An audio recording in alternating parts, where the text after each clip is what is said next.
ஹல்லேலூயா. எல்லாம் சந்தோஷமா இருக்கீங்களா? தெரியலையே. கர்த்தர் சமூகத்தில் எப்பொழுதும் மனமகிழ்ச்சியாக இருப்பதே கர்த்தருக்கு பிரியமான ஒரு ஆராதனையாக இருக்குது. நம்ம எல்லாம் ஒரே மனதாக ஒரே சிந்தையோட நம்ம ஒன்றா ஒரு மன மகிழ்ச்சியை, நம்மளுக்கு துக்கம் இருக்குது, பாடு இருக்குது, எல்லா வேதனையும் இருக்குது, அதெல்லாம் ஒரு பக்கம் தள்ளி வச்சுட்டு நம்ம இப்போது கிடைச்சிற இந்த ஆராதனை வேலையில் அவருடைய பிரசன்னத்தை உணர்றது தான் நமக்கு ஒரு பெரிய மகிழ்ச்சியாக இருக்குது. அதனால நமக்கு பல நன்மைகளை நம்மளுடைய ஆண்டவர் நம்மளுடைய வாழ்க்கையில் செஞ்சிருக்கிறாரு, செஞ்சிட்ருக்காரு, இனியும் செய்ய போடுவார். அதனால் அந்த நம்பிக்கையோட அந்த விசுவாசத்தோட நம்ம இந்த பாடலை நம்ம உற்சாகமாக நம்ம கரங்களை தட்டி பாடக்குள்ள கர்த்தர் இதில் எப்படி நல்லவரா வல்லவரா போதுமானவரா இருக்கிறாரோ அதே நம்மளுடைய வாழ்க்கையில் இன்றைய நாளில் கர்த்தர் எப்பொழுதும் நல்லவராக இருந்து நம்மளுடைய எல்லா காரியங்களையும் அவர் பார்த்து கொள்வார். ஃபஸ்ட்டு பாட்டு, நன்றி நிறைந்த இருதயத்தோடு.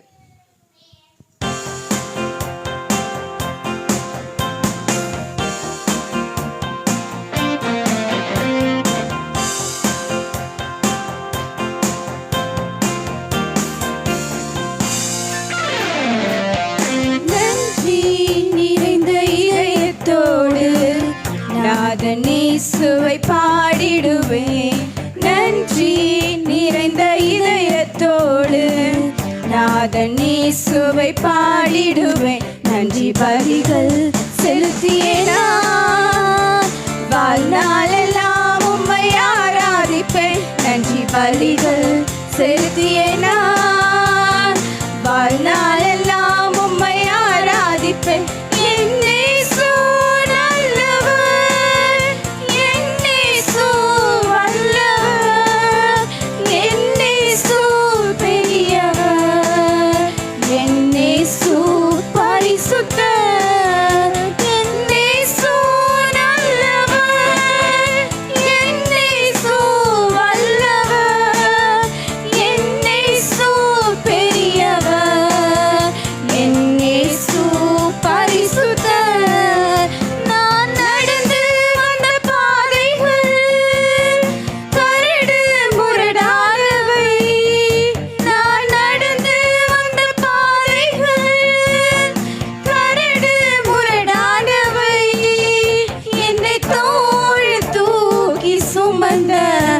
அவர் அன்பை மறப்பேனோ, என்னை தோள் தூக்கி சுமந்த அவர் அன்பை மறப்பேனோ.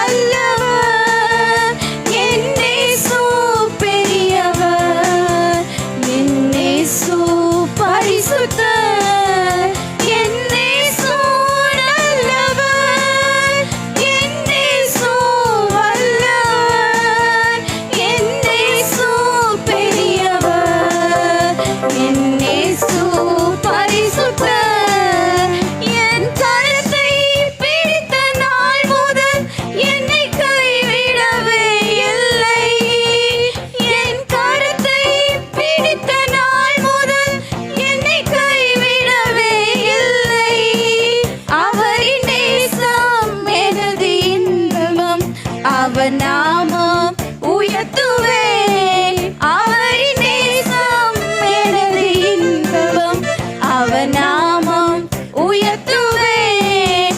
என் இயேசு நல்லவர், என் இயேசு வல்லவர், என் இயேசு பெரியவர், என் இயேசு பரிசுத்தர், என் இயேசு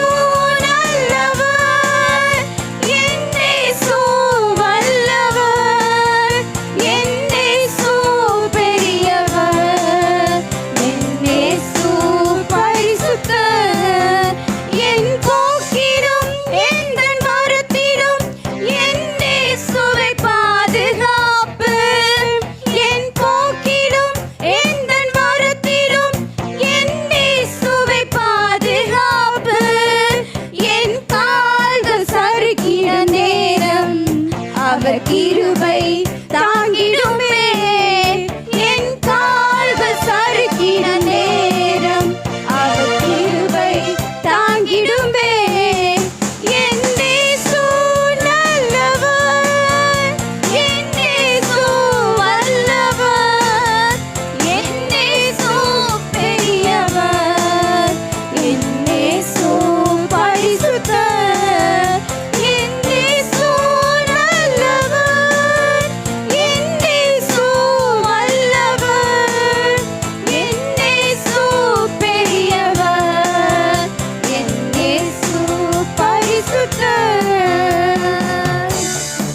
ஹalleluya.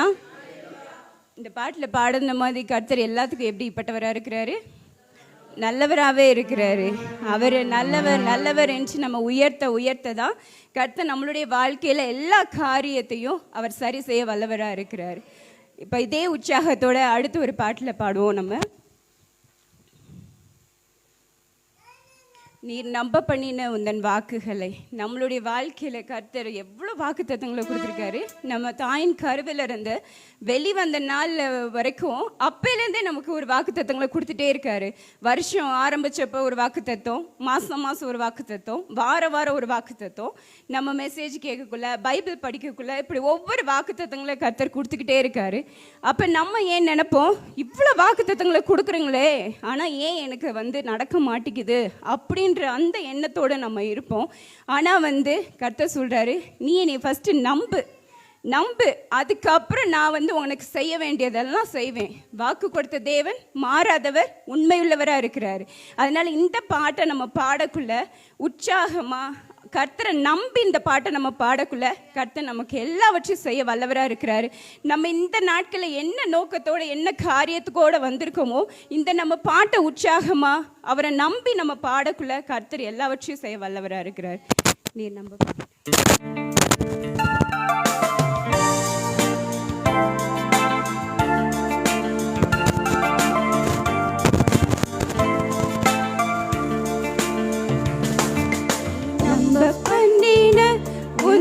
வாக்குகளை நினைத்து நிறைவேற்றுவி. நீ நம்ப பண்ணின உந்தன் வாக்குகளை நினைத்து நிறைவேற்றுவி. மறவாமல் நினைப்பவரே ஏசையா, நிறைவேற்றி முடிப்பவரே. மறவாமல் நினைப்பவரே ஏசையா, நிறைவேற்றி முடிப்பவரே. நீ நம்ப பண்ணின உந்தன் வாக்குகளை நினைத்து நிறைவேற்றுவி. நீ நம்ப பண்ணின உந்தன் வாக்குகளை நினைத்து நிறைவேற்றுவி.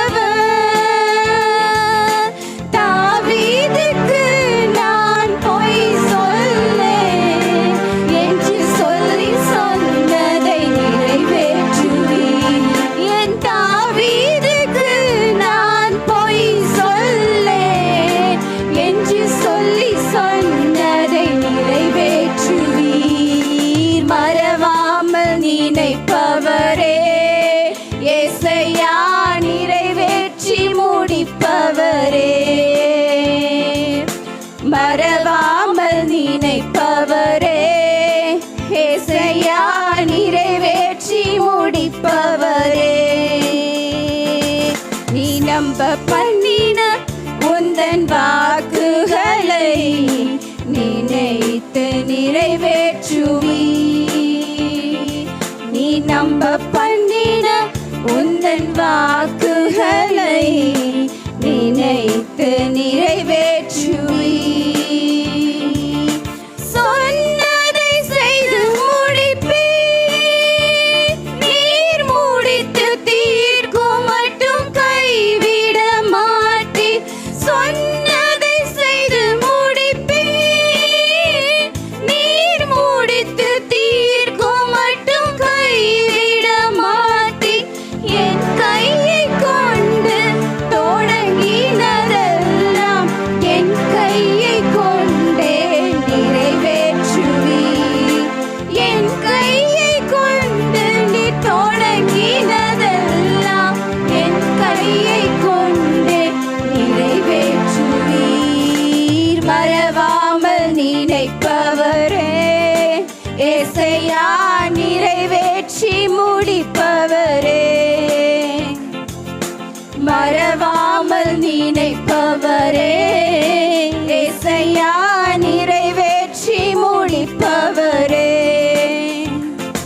நீ நம்ப பண்ணின உந்தன் வாக்குகளை நினைத்து நிறைவேற்றுவி. நீ நம்ப பண்ணின உந்தன் வாக்குகளை நினைத்து நிறைவேற்றுவி. மரம் நினைப்பவரே இசையா நிறைவேற்றி முடிப்பவரே. மறவாமல் நினைப்பவரே இசையா நிறைவேற்றி முடிப்பவரே.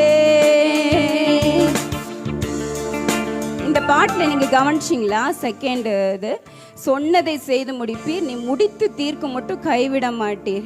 மனுஷன் நம்மள்ட்ட எவ்வளோ காரியங்களை சொல்லலாம், இதை செஞ்சிருவேன் அதை செஞ்சிருவேன், அப்படி பண்ணிடலாம் அப்படி பண்ணிடலாம் அப்படின்னு சொல்லி. ஆனால் நம்மளுடைய தெய்வம் எப்படின்னா சொன்னது நம்மள்ட்ட வந்து வாக்குத்தத்தங்கள் மூலமாக நிறைய காரியங்கள் சொல்லியிருந்தாலும் அதை முடித்து தீர்க்க மட்டும் நம்மளை எப்படின்னா கைவிடவே மாட்டாராம். நம்மளுக்கு அப்படி ஒரு ஃபீலிங் இருக்கலாம், கைவிட்டுட்டாரோ அப்படின்ற ஒரு ஃபீலிங் இருந்தாலும் இந்த வார்த்தையை நம்ம வச்சு வச்சு நம்ம வந்து அவரை நம்பிக்கையோடு நம்ம அவரை வந்து ஜெபம் பண்ணிக்கொண்டே இருக்கக்குள்ள கர்த்தர் அதை வாய்க்க செய்வார். திரும்ப நம்பிக்கையோடு இந்த ஒரு ஸ்டான்ஸை மட்டும் நம்ம பாடுவோம்.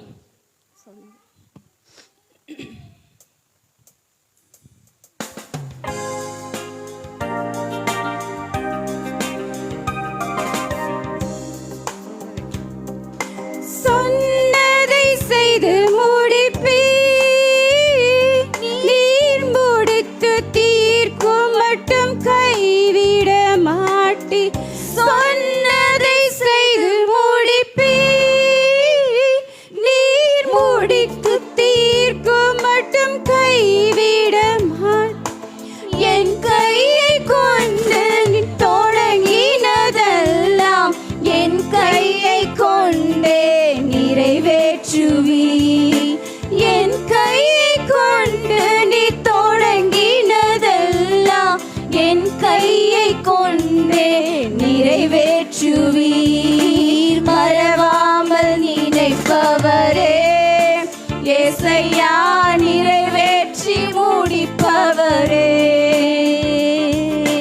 மறவாமல் நினைப்பவரே ஏசையா நிறைவேற்றி முடிப்பவரே. நீ நம்ப பண்ணின உந்தன் வாக்குகளை நினைத்து நிறைவேற்றுவி. நீ நம்ப பண்ணின உந்தன் வாக்குகளை நினைத்து நிறைவேற்றுவி. ஹல்லேலூயா. நம்பிக்கையோட பாடியிருக்கீங்க, கர்த்தர் கண்டிப்பாக செய்வார். அதுக்கடுத்து ஒரு பாட்டு, நம்ம இந்த பாட்டில் வந்து கர்த்தரை நம்ம எவ்வளோக்கு உயர்த்துறோமோ அவ்வளோக்கு மகிமைப்படுற தேவனாக இருக்கிறாரு. நம்ம வந்து இங்கே கர்த்தர் சமூகத்தில் வந்துட்டாலே நம்மளாவே இருக்கக்கூடாது. நம்மளை ஃபுல் அண்ட் ஃபுல் அவருக்கு முன்பாக சரண்டர் பண்ணி நம்மளை விட்டு கொடுத்து அப்படி இருக்கக்குள்ளே தான் அவருடைய பிரசன்னத்தை நம்ம நல்லா உணர முடியும். அதனால் உங்களை நீங்களே விட்டு கொடுத்துருங்க. நீங்களாவே இருக்க வேண்டாம். நீங்களாவே இருக்க வேண்டாம். கண்ணை மூடி அவரை ஆராதிக்கக்குள்ள அவருடைய பிரசன்னத்தை நீங்கள் கண்டிப்பாக உணர்வீங்க. அதுக்காக இந்த பாட்டை நீங்கள் பாடி சேனைகளின் கர்த்தர் பரிசுத்த பரிசுத்த பரிசுத்தர் நம்ம பாடிக்கிட்டே இருக்கக்குள்ள அவருக்குள்ள பரிசுத்தம் நம்மளுக்குள்ள வெளிப்படும். அதனால நம்ம அவரை உயர்த்த உயர்த்த உயர்த்த அவர் ரொம்ப மகிமைப்படுவார். துதிகளில் பிரியப்படுகிற தெய்வம் நம்ம எவ்வளோக்கு அவரை துதிச்சுக்கிட்டே இருக்கோமோ அவ்வளோக்கு என் பிள்ளைக்கு நான் செஞ்சே தீருவேன் அப்படின்ற அளவுக்கு அவர் எப்பொழுதுமே நம்ம மேலே நினைவாகவே இருப்பார். அதனால இந்த பாட்டை நம்ம உற்சாகமாக உங்களவே நீங்கள் மெய் மறந்துடுங்க. உங்களை நீங்களாவே நினைக்காதீங்க. பக்கத்துலலாம் நீங்கள் பார்க்காதீங்க. உங்களுக்கும் அவருக்கும் உள்ள உடன்படிக்கை இப்பொழுது இந்த நேரம் வந்து நமக்கு கிடைக்காது. நீங்கள் அவருடைய பிரசன்னத்தில் இருக்க தான் அவரை நீங்கள் ஃபுல் அண்ட் ஃபுல் அவரை அப்சர்வ் பண்ணி அவருக்குள்ளேயே நீங்கள் வந்து இருக்கிற மாதிரி ஒரு ஃபீல் பண்ணுவீங்க. அதனால் நீங்கள் உங்களவே நீங்கள் மறந்துடுங்க, விட்டு கொடுங்க. அவரை பரிசுத்தர் எவ்வளோக்கு சத்தத்தை நம்ம உயர்த்தி அவரை வந்து பரிசுத்தர் பரிசுத்தர் பரிசுத்தர் நம்ம பாடக்குள்ள அவருடைய மகிமை அளவில்லாதபடிக்கு இன்றைய நாளில் ஒருவர் வெறுமையாகவே போயிடவே கூடாது. அவருடைய பிரசன்னம் இன்னைக்கு உங்கள் ஒவ்வொருவரையும் கருத்து நிரப்பி தான் ஒவ்வொருவரையும் அனுப்பணும். அதுக்காக நீங்கள் உங்களவே விட்டு கொடுத்து நீங்கள் இந்த பாட்டை பாடலாம்.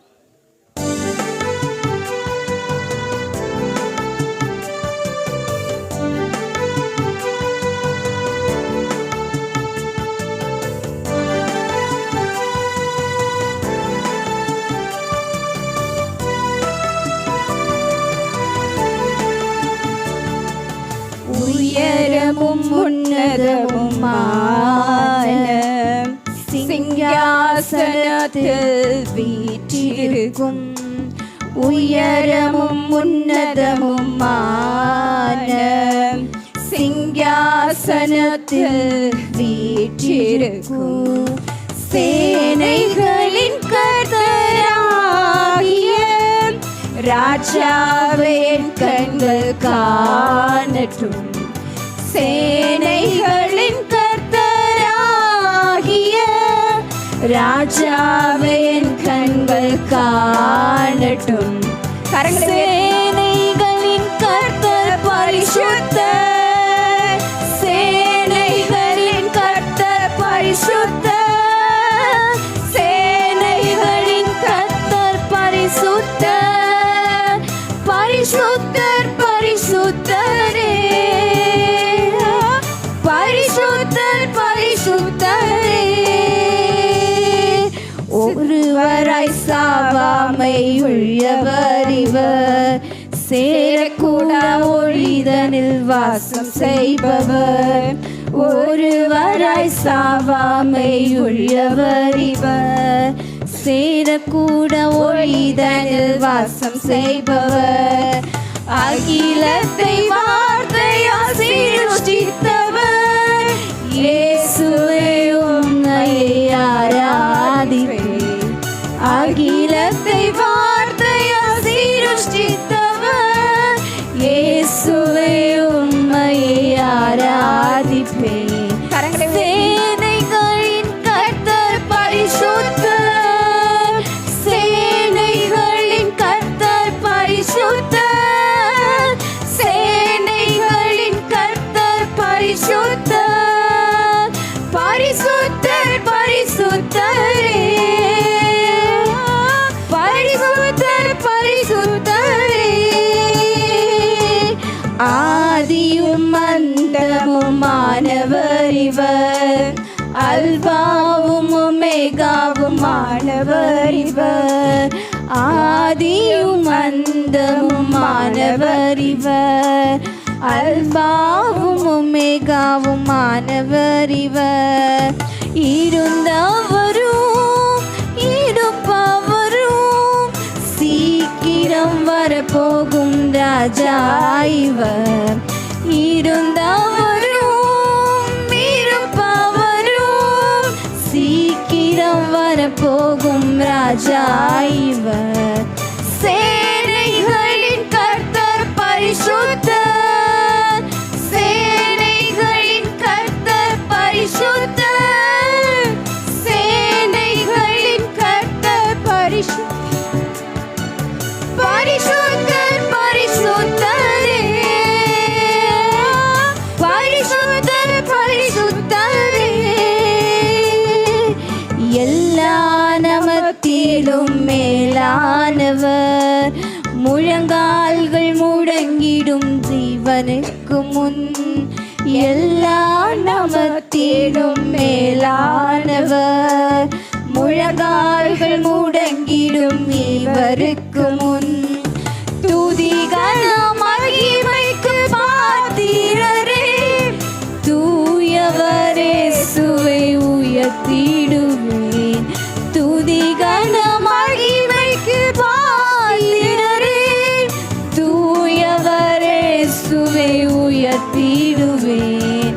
சேனைகளின் கர்த்தர் பரிசுத்தர், சேனைகளின் கர்த்தர் பரிசுத்தர், சேனைகளின் கர்த்தர் பரிசுத்தர், பரிசுத்தர் பரிசுத்தரே,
உள்ளத்தோடு நம்ம இருப்போம். அமேன். இப்போ ஒரு விஷயம் நம்ம கண்களை மூடி நம்ம ஜெபிக்கலாம். அமேன். நம்ம என்ன ஜெபிக்க போகிறோன்னா, 2 வார்த்தையாக இருந்தாலும் தேவன் என்கிட்ட பேசணும் அப்படின்னு நம்ம ஜெபிக்க போகிறோம்.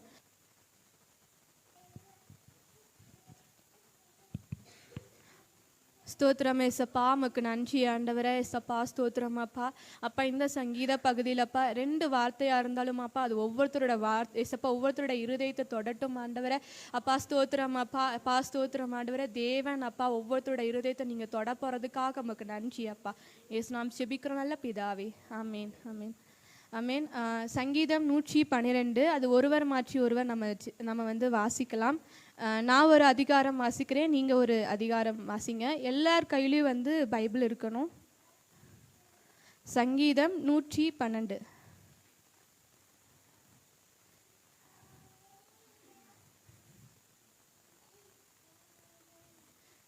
நான் வாசிக்கிறேன்.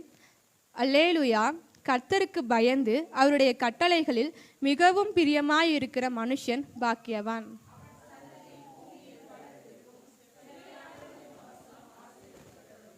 ஆஸ்தியும் ஐஸ்வர்யமும் அவன் வீட்டில் இருக்கும், அவனுடைய நீதி என்றென்றைக்கும் நிற்கும்.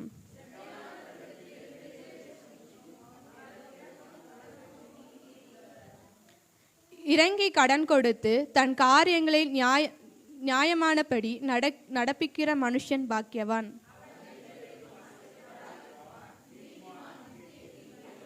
துர்ச்செய்தியை கேட்கிறதுனால் பயப்படான், அவன் இருதயம் கர்த்தரை நம்பி திடமானதாயிருக்கும்.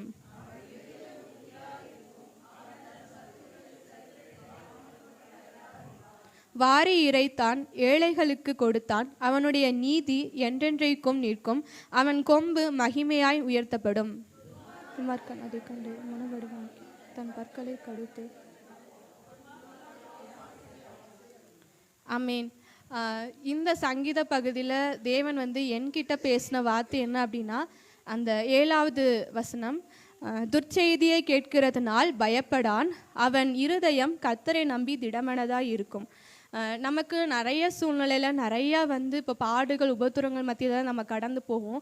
ஆனால் நிறைய துர்ச்செய்திகளை நம்ம கேட்க வேண்டியது இருக்கும். ஆனால் வந்து நம்ம என்ன பண்ணணும் அப்படின்னா, நம்ம தேவனை வந்து ஃபஸ்ட்டு நம்பிக்கை இருக்கணும். ஐ மீன் நம்ம தேவன் மேலே நம்ம நம்பிக்கை இருந்தால் எந்த ஒரு காரியமும் அவருக்கு மீறி நம்மளோட வாழ்க்கையில் நடக்கவே நடக்காது.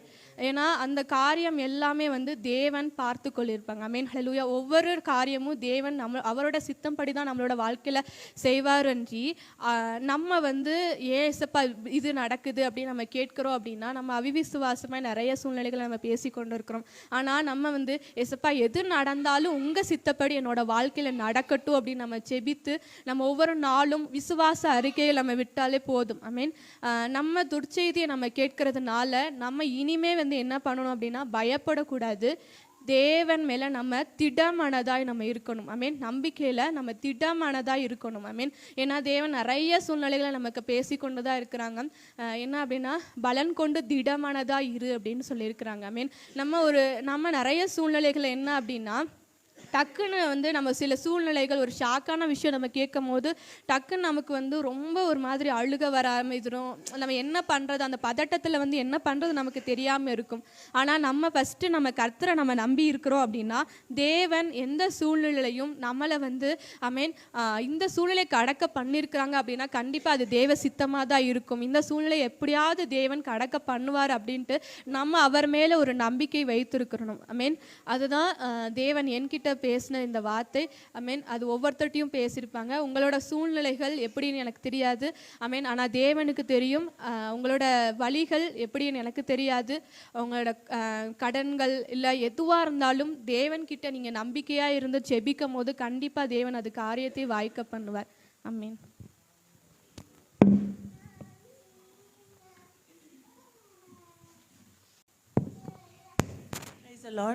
கர்த்தருடைய நாமம் மகிமைப்படுவதாக. நேற்று தினத்தில் ஏசப்பா இங்கே நான் ரொம்ப நாள் கழிச்சு இங்கே வரேன். ரொம்ப நாள் எனக்கு ஆசை வரணும்னு. பட் ஆண்டவர் எனக்கு இந்த ஒரு நாட்களை எனக்கு ஆசீர்வதித்து கூட்டிகிட்டு வந்தாங்க. குடும்பத்தோடு கூட்டிகிட்டு வந்தது எனக்கு ரொம்ப சந்தோஷம். ரொம்ப நாளே எங்கள் அப்பா கூப்பிட்டுட்டு இருப்பாங்க. பட் எனக்கு வரக்கூடிய சூழ்நிலை இல்லாதனால என்னால் வர முடியாது. பட் இந்த நாட்கள் ஆண்டவர் எனக்கு ரொம்ப ஆசீர்வாதமாக கொடுத்துருக்குறாரு. நான் இன்னும் 2 வாரம் இங்கே இருப்பேன். முதலாவது அதுக்காக நான் ஆண்டவருக்கு நன்றி சொல்கிறேன். அண்ட் நேற்று வந்தேன், ரொம்ப நாள் ஆச்சு சாட்சிலாம் சொல்லி. ஏன்னா ஆண்டவர் மேலே வந்து நான் கோபம் சொல்ல முடியாது, நம்மளுக்கு உரிமை இருக்குது ஆண்டவர் மேலே கோவப்படுறதுக்கு. பட்டு நேற்று வந்து சிஸ்டர் என்கிட்ட வந்து, அக்கா என்கிட்ட வந்து ஒரு சாட்சி சொல்லுன்னு சொல்லும் போது என் மனசில் ஒரு விஷயம் என்னென்னா, என்ன ஏசப்பா நீங்கள் எனக்கு செய்துட்டீங்க இப்போது, நான் சாட்சி சொல்லுன்னு சொல்கிறாங்க, சரி அக்கா நான் சொல்கிறேன்னு எனக்கு சொல்ல முடியலையே, என்ன நீங்கள் எனக்கு செஞ்சீங்கன்னு நான் என்ன சாட்சி சொல்கிறது அப்படின்னு நான் ஏசப்பா கிட்ட கேட்டேன். அப்போ வந்து கொஞ்சம் ரொம்ப யோசிச்சுட்டே இருந்தேன். இந்த கேள்வி வந்து கேட்கும்போது எல்லாருக்கும் இந்த கேள்வி எல்லாருக்கும் வந்திருக்கும். ஒரு கஷ்டமான சூழ்நிலை கடந்து போகும்போது, ஏன் ஆண்டவர் எனக்கு இது, இவங்க நல்லா இருக்காங்களே, அவங்க நல்லா இருக்காங்க, நான் என்ன பண்ணேன், அவங்கெல்லாம் நல்லா ஆட்டம் போட்டுட்டு இருக்காங்க, அவங்களுக்கு நல்லது செய்கிறீங்க, உங்ககிட்ட அவங்க கேட்குறாங்களா, ஆனால் என்னை மட்டும் நீ முட்டி போடு, ஜெபம் பண்ணு, பைபிள் படி, நீ கேளு நான் உனக்கு கொடுக்குறேன், தட்டு நான் உனக்கு திறக்கிறேன்னு எனக்கு மட்டும் வசனம் கொடுக்குறீங்க, வாக்குத்தத்தம் நிறைய கொடுக்குறீங்க, ஆனால் ஆசீர்வாதம் கொடுக்க மாட்டீங்களே அப்படி இந்த கேள்வி நிறைய தடவை நம்ம கேட்டிருப்போம் ஆண்டவர்கிட்ட. நேற்று தினத்தில் நைட்டு வந்து எனக்கு தூக்கமே வரல. ஆக்சுவலாக ஒரு செய்தி நான் கேட்டேன். அந்த செய்தினால நான் வந்து ரொம்ப டிஸ்டர்ப் ஆனேன். நிறைய பர்சனலான ஒரு விஷயம், ரொம்ப டிஸ்டர்பாக எனக்கு தூக்கமே வரல. அப்போ நான் ஆண்டவர்கிட்ட கேட்டேன், ஏன் ஆண்டவர் இவ்வளோ கேள்விகள், சாட்சி சொல்லணும்னு சொல்லியிருக்கிறாங்க, இப்போ வரைக்கும் எனக்கு என்ன சொல்லணும்னு தெரியல. அப்படி இருக்கும்போது ஏசப்பா வந்து கடந்த இரவு முழுவதும் என் கூட ரொம்ப அருமையாக இடைப்பட்டார். என்னோட வாழ்க்கை முழுவதும் சாட்சி தான். ஒவ்வொரு நாளும் நான் எந்திரிக்கிறதுலேருந்து தூங்க போகிற வரைக்கும் சாட்சி தான். இன்னைக்கு விமென்ஸ் மீட்டிங் அப்படின்னு சொன்னாங்க, எனக்கு ரொம்ப சந்தோஷமாக. எனக்கு இந்த விமென்ஸ் மீட்டிங், விமனோட சேர்ந்து ஆண்டவரை துதிக்கிறது, விமனோட சேர்ந்து ஆண்டவருக்காக காரியங்களை செய்கிறது எனக்கு ரொம்ப விருப்பம். So I was very excited about that. சரி ஆண்டவரே, இது விமனுக்காக எல்லாரும் சேர்ந்து ஒன்று செய்கிறாங்களே, நான் என்ன சொல்லணும், உங்கள் நாமத்தை நான் மகிமைப்படுத்தணும்னு என்னை நிறுத்திருக்கிறீங்க, எனக்கு அதுவே பெரிய சாட்சி தான். ஆனால் உங்கள் நாமத்தை நான் மகிமைப்படுத்தினா என்ன சொல்லணும், என்னோட வாழ்க்கையை ஃபுல்லாக சொன்னால் நாள் ஃபுல்லாக சொல்லிட்டு இருக்கலாம், அவ்வளோ இருக்குது. ஆனால் நான் என்ன சொல்லணும், அப்போ ஏசப்பா எனக்கு ஒரு காரியம் ஞாபகப்படுத்தினாரு. என்னோட ஃபுல் நேம் வந்து பார்த்தீங்கன்னா மரியா விஜிதா பெட்ரிஷியா. சரியா, ஏன்னா நான் பிறக்கும்போது நான் வந்து கேத்தலிக்காக இருந்தனால எனக்கு மரியா பெட்ரிஷா இதெல்லாம் ஆட்-ஆன்ஸ் இருந்தது. பட் வீட்டில் என்னை விஜிதான்னு தான் கூப்பிடுவாங்க. ஆனால் பார்த்தீங்கன்னா நாளடைவில் அஃபிஷியலி என்னோட பேர் மரியான்னு ஆயிடுச்சு. ஸோ நிறைய பேர் வீட்டில் மட்டும்தான் விஜிதான்னு கூப்பிடுவாங்க, பட் வெளியே எல்லாரும் என்னை மரியான்னு தான் தெரியும். ஆனால் அந்த பேர்னால நான் பட்ட கஷ்டம் கொஞ்சம் நெஞ்சும் கிடையாது. எங்கள் அப்பா அம்மா வச்சாங்க ஒரு பெரிய பேர், எல்லா சர்டிஃபிகேட்ஸ்லையும் ஒரு ஸ்பெல்லிங் என்ன தான் பண்ணாங்க எனக்கு தெரியல. நான் பாஸ்போர்ட் அப்ளை பண்ணால் அங்கே ஒரு பிரச்சனை, வேறு பேன் கார்டுக்கு அப்ளை பண்ணா பிரச்சனை, இதுக்கு அலைஞ்சு அந்த பேரே எனக்கு ஒரு வெறுப்பா வரும். அதே மாதிரி நான் ஒரு 10 years கேத்தலிக் ஸ்கூல்ல ஒர்க் பண்ணேன், டீச்சரா. நான் வந்து ஒரு டீச்சர். அப்போ பார்த்தீங்கன்னா எப்போ பாரு மரியாளுக்கு தான் துதி பாடிக்கிட்டு இருப்பாங்க. அப்போ நான் நினைப்பேன், பரவாயில்ல ஏசப்பா, ஏதோ எனக்கு பாடுற மாதிரி இருக்குது அப்படின்னு நான் நினைப்பேன். அதே மாதிரி அந்த சிலை முன்னாடி நின்று ரோசரி சொல்லுவாங்க, நின்று தான் ஆகணும் நாங்கள் வேலை பண்ணுறதுனால. ஆனால் நான் ஆண்டவரை துதிச்சுட்டு தான் இருப்பேன். அது கோலம் போடுவாங்க, அதில் ஆவே மரியான்னு எழுதியிருப்பாங்க. பரவாயில்ல ஏசப்பா எனக்கு, ஏன்னா அந்த டைமில் அவ்வளோ ஸ்பிரிச்சுவல் மெச்சூரிட்டி எனக்கு இல்லை. ஸோ நான் அதை விளையாட்டாக எடுத்துக்கிட்டேன். நான் எப்போவுமே என்னை மேரியோட கம்பேர் பண்ணிப்பேன். அதில் அந்த இதில் வரும் இல்லையா, கிருபை பெற்றவளே, blessed among all women. So நான் என்ன அப்படி நினச்சிப்பேன், ஓ மரியாள்னு எனக்கு பேர் இருக்குது, நான் வந்து கிருபை பெற்றவள் அப்படின்ற இதில் தான் நான் ரொம்ப நாள் இருந்தேன். ஆனால் ஏசப்பா வந்து இந்த கடந்த வருடத்தில் என்னை நடத்தி வந்த என்னை ரொம்ப நொறுக்குனாரு. நான் எதுலெல்லாம் கை வச்சனோ எவ்ரிதிங் இஸ் அ ஃபெயிலியர், எல்லாமே ஃபெயிலியர். எனக்கு ஒரு பாயிண்ட்ல கேள்வியும் வந்துச்சுன்னா, எதுக்கு உங்களை துதிக்கிறேன், எதுக்கு உங்களை நம்புறேன், ஏன் இந்த ஃபெயிலியர்? ஒரு விஷயம் சரி, நான் கெட்டவளா கூட இருக்கலாம், ஏதாவது தப்பு பண்ணியிருக்கலாம், முன்னோர்கள் தப்பு பண்ணியிருக்கலாம், இதெல்லாம் ஓகே ஏசப்பா, நீங்க நல்லவர் தானே, ஒரு விஷயம் கூட செய்ய மாட்டீங்களா? ஒரு சின்ன எது தொட்டாலும் அதுல ஒரு தடை இருக்கும். ஒரு சின்ன விஷயம் செய்ய போனா அது வாய்க்காது, அதுக்காக ஒரு 2 வாரம் நான் அலையணும். இது என்ன இதுக்கே இப்படின்னா இன்னும் எவ்வளோ ஒரு செட்டில் ஆகணும், லைஃப்பில் வீடு வாங்கணும், இதெல்லாம் நினைக்கவே முடியாது போல அப்படின்ற ஒரு இது. ஆனால் இந்த ஒரு வருடத்தில் அந்த நொறுக்கப்பட்ட காலத்தில் ஆண்டவர் வந்து என்னை செதுக்குனார் பார்த்தீங்களா, அதை தான் நான் சாட்சியாக இன்னைக்கு நான் சொல்லணும்னு நினைக்கிறேன். ஏன்னா இன்னைக்கு எனக்கு ஒரு ஸ்பெஷல் டே. ஆக்சுவலி என்னோட கடைசி நாள் 39 years, 39 நாளைக்கு வந்து என்னோட 40வது வருஷத்தில் நான் கடந்து ஐம் ஸ்டார்டிங் மை 40 years. இந்த 39 வருஷத்தில் நான் என்ன பண்ணேன்னு கேட்டிங்கன்னா, என்னுடைய அறிவு எனக்கு நிறைய தாளந்துகள் கொடுத்துருக்குறாரு, அதை வச்சு நான் நிறைய காரியங்கள் பண்ணேன், நிறைய சம்பாதிச்சேன், அது எல்லாம் பண்ணேன். ஆனால் என் வாழ்க்கைக்கு அது என்ன பிரயோஜனமாக இருந்தது? நத்திங், 0. இன்னைக்கு இந்த உலகத்தில் என்னோட ஸ்டேட்டஸ்ன்னு பார்த்தீங்கன்னா ஜஸ்ட் 0 தான். எதையும் நான் சாதிக்கல. ஆனால் நான் நிறைய முயற்சி எடுத்திருக்கேன். இது வந்து நான் டுவர்ட்ஸ் விமன் பாயிண்ட் ஆஃப் வியூவில் தான் நான் சொல்கிறேன். இது நிறைய முயற்சி எடுத்திருக்கேன், ஆனால் எதையுமே நான் சாதிக்கலை. எனக்கு நிறைய காரியங்கள் இருந்தது. நல்லா சம்பாரித்தேன் ஒரு டைமில், நல்ல காரியங்கள்லாம் இருந்தது. But I didn't achieve anything. ஆனால் இந்த ஒரு வருடத்தில் ஏதோ பெருசாக சாதித்த மாதிரி ஒரு ஃபீலிங் எனக்கு கொடுத்தாரு ஏசப்பா. ஏன்னா அந்த ஸ்பிரிச்சுவல் மெச்சூரிட்டி இருக்குது பார்த்தீங்களா விமனுக்கு. ஏன்னா ஒரு விமனும் வந்து ஒரு வீட்டில் வந்து ஆண்டவர் தெரிந்து கொண்டிருக்கிறார் அப்படின்னா அந்த குடும்பத்துக்கு ரட்சிப்பு. இன்னைக்கு இல்லை நாளைக்கு இல்லை நாளன்னைக்கு, அடுத்த வருஷம் 10 வருஷம் கழிச்சு, என்னைக்கு தெரியாது. ஆனால் ஒரு விமன், ஒரு மதர் ஜெபிக்கிற ஜெபத்துக்கு எவ்வளோ பவர் இருக்குன்னு ஆண்டவர் எனக்கு ரொம்ப அழகாக கற்றுக் கொடுத்தாரு. ஸோ நான் எப்போவுமே மரியாளுக்கு தான் கிருபை இருக்கு வேதத்தில் அப்படின்னு நான் நினச்சிட்டு இருந்தேன். ஆனால் ஆண்டவர் எனக்கு கற்றுக் கொடுத்த ஒரு பாடம், நீங்கள் இந்த மேத்யூ 1st சாப்டரில் பார்த்தீங்கன்னா ஏசப்பாவோட சரிதை இருக்கும், ஜீனியாலஜி ஆஃப் ஜீசஸ் இருக்கும். அதில் பார்த்தீங்கன்னா நிறைய விமன் இருப்பாங்க. யாராவது அதில் வந்து ஓல்ட் டெஸ்டிமெண்ட்லேருந்து நம்ம வந்து விமன்னா யாரோட கனெக்ட் பண்ணுவோம்? சாராள் தான் பெருசாக பேசுவோம், ரபேக்காவை பெருசாக பேசுவோம், லேயால பெருசாக பேசுவோம். ஆனால் அவங்க பேர்லாம் அந்த சரிதையில் இருக்கா? நோ. யாரோட பேர் இருக்கு தெரியுமா? Rahab, Ruth, Tamar, Bathsheba. இவங்கெல்லாம் யாரு? கிருபை பெற்றவங்களா? இல்லைன்னு நீங்க நினைக்கிறீங்க. ஏன்னா இந்த உலகம் அப்படிதான் பார்க்கும். என்னால அந்த கனெக்ட் பண்ண முடியுது. ஏன்னா அவங்கள மாதிரி தான் நானும். நிறைய பேர் செய்த தவறுனால நான் பட்ட கஷ்டம், நான் பண்ண தவறுகள்னால நான் பட்ட கஷ்டம், நான் கடந்து வந்த பாதை எக்ஸாக்ட்லி ரூத் மாதிரி, ராஹாப் மாதிரி, தாமார் மாதிரி அவ்வளோ கனெக்ட். அப்போ தான் யோசித்தேன், நான் ஏன் மரியாளோட கனெக்ட் பண்ண? அவங்க எவ்வளோ விசேஷத்தை பாத்திரம், ஒரு பாவம் இல்லாமல் ஒரு வெர்ஜின். அவங்க வந்து ஆண்டவரை பெற்றெடுக்க தகுதிப்பட்ட ஒரு கிருபை. அந்த கிருபை நான் கிடையாது. ஸோ இவ்வளோ நாளாக என்னோட பேர் அப்படி இருந்தனால நான் ராங்காக கம்பேர் பண்ணிட்டு இருந்தேன் என்னோட லைஃப்பை. அப்புறம் தான் எனக்கு புரிஞ்சுது, இந்த 4 பேரும் பார்த்தீங்கன்னா இஸ்ரவேல் சார்ந்த பெண்கள் கிடையாது. ஒருத்தர் மோவாபியர், ஒருத்தர் அங்கேருந்து இங்கேருந்து எல்லாம் வந்தவங்க. ஆனால் ஏசப்பாவுடைய மூதாதையர்கள், தாத்தா, பாட்டிங்க, கொள்ளு பாட்டிங்க. அப்போது அவங்களுக்கு இதுதான் கடவுள் கொடுக்குற கிருபை, தேவனுடைய கிருபை. அந்த கிருபை வந்து இப்போ நம்ம பெருசா ஒரு மீட்டிங் நடத்தணும், பெருசா கூட்டம் போட்டாங்க, மைக்கு பிடிச்சி சாட்சி சொல்லணும், மெசேஜ் கொடுக்கணும், ஆராதனை நடத்தணும் கிடையாது. நம்ம குடும்பத்தில் செய்கிற ஊழியம் இருக்குது பார்த்தீங்களா, நம்ம நண்பர்கள் மத்தியில் செய்கிற ஊழியம் இருக்குது பார்த்தீங்களா, ஒரு வார்த்தை யாராவது ஒருத்தர் மனம் கசிந்து உங்ககிட்ட பேசும்போது ஏசப்பாவை அங்கே நிறுத்துனீங்கன்னு வச்சுக்கோங்க, பெரிய ஊழியம். இதை எனக்கு ஏசப்பா கற்றுக் கொடுத்தார். அப்போதான் அந்த என்னோட வாழ்க்கையில் எத்தனை பேர் நான் கடந்து வந்திருக்கேன். அவங்க வாழ்க்கையெல்லாம் எப்படி இருக்குது தெரியுமா? நரகமாக இருக்குது. கம்பேர்ட் டு தெம் நான் நினச்சிட்டு இருந்தேன் என் வாழ்க்கையிலலாம் பெரிய கஷ்டம் போல, எனக்கு தான் பெரிய பாடு. கிடையாது. எதுக்கு தெரியுமா? அந்த பாதையில் என்னை நடத்தி கொண்டு வந்தாரு. அந்த வழி எனக்கு தெரிஞ்சாதான் இன்னொரு சகோதரிக்கு நான் பாரப்பட்டு ஜெபிக்க முடியும்னு எனக்கு கற்றுக் கொடுத்தாரு. அதை நான் கற்றுக்கிறதுக்கு எனக்கு 40 வருஷம் ஆயிருக்கு. ஸோ இன்னைக்கு ஆண்டவர் என்னை வந்து ஒரு புடமிட்ட அந்த பாதைக்காக நான் நன்றி சொல்றேன். பவுல போல உபத்திரவம் எனக்கு வந்ததுக்கு நான் ஆண்டவரை ஸ்தோத்தரிக்கிறேன். ஏன்னா அந்த உபத்திரவத்துல தான் ஆண்டவர் யாரு, எனக்கு இவங்க இல்லையே, அவங்க இல்லையே, இவங்க கைவிட்டாங்க, அவங்க ஏமாத்திட்டாங்க, இவங்க முதுகுல குத்திட்டாங்க. ஆண்டவர் ஒரே வார்த்தை தான் என்கிட்ட கேட்பாரு, என்ன குத்தாததான் உன்னை குத்தினாங்க, என் முதுகுல அடிக்காததான் உன்னை அடிச்சுட்டாங்க, என்ன பிட்ரே பண்ண யூதாஸ் பண்ண காரியத்தை விடவா உனக்கே பண்ணிட்டாங்க. ஒவ்வொரு காரியமும் நான் ஆண்டவர்கிட்ட அவ்வளோ கேள்வி கேட்பேன். என்னமோ நான் பெரிய ஆள் மாதிரி. ஆண்டவர் எவ்வளோ பெரிய ஆண்டவர், இரவும் பகலும் என்னை கண்ணின் மணி போல காத்து வந்தவர்கிட்ட அவ்வளோ கேள்வி கேட்பேன். ஆனால் ஆண்டவர் ஒவ்வொரு முறையும் எனக்கு வந்து காண்பிச்சு கொடுத்தாரு. நோ, நான் இருக்கேன் உன் கூட. யார் நீங்க அந்த வர்ஷிப்ல இந்த சகோதரி சொன்னது போல யாருமே தேவையில்லை, நம்மளுக்கு யாருமே தேவையில்லை. ஆண்டவர் என்னோட இருக்கிறாருன்ற அந்த விசுவாசம் ஒன்று போதும். ஏன்னா அவர் இருக்கிறாரு. நீங்க நினைக்கலாம், ஒரு பாவம் பண்ணிட்டேன், ஒரு பொய் சொல்லிட்டேன், ஐயோ ஆவியான ஒரு துக்கப்பட்டு போயிட்டு வந்துட்டாருன்னா போகவே மாட்டார். இதை தான் எனக்கு கற்றுக் கொடுத்தாரு.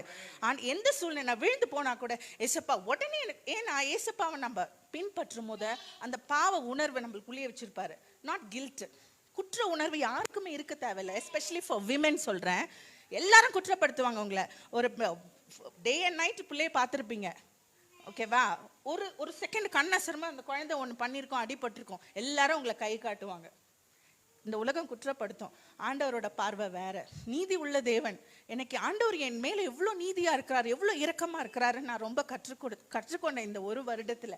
அதனால இன்னைக்கு என்னோட பெரிய சாட்சியே என்னன்னு பாத்தீங்கன்னா, என்னை புடமிட்டு இருக்கிறாரு. அதனால ஒரு ஸ்பெஷலா நான் வந்து இங்க இருக்கிற எல்லா விமெனுக்கும் நான் சொல்ல வேண்டிய ஒரு விஷயம், சந்தோஷமா இருங்க, கர்த்தருக்குள்ள மனமகிழ்ச்சியா இருங்க. ஏன்னா அதுதான் நம்மளோட பெலன். The joy of the Lord is our strength. அதே மாதிரி delight in the Lord and he will give you the desires of your heart. ஆண்டவருக்குள்ள நம்ம மனமகிழ்ச்சியா இருக்கும்போது நம்மளோட இருதயத்தின் வேண்டுதலை அவர் வந்து கொடுப்பார்.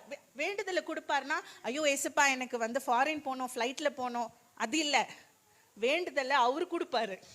நீங்க எதுக்காக வேண்டணும், எதுக்காக ஆசைப்படி போகணும், நீங்க ஆசைப்படுறீங்கன்னா அது ஆண்டவர் கொடுத்தாருன்னு நினைச்சு நன்றி சொல்லி அதுக்காக ஜெபிங்க.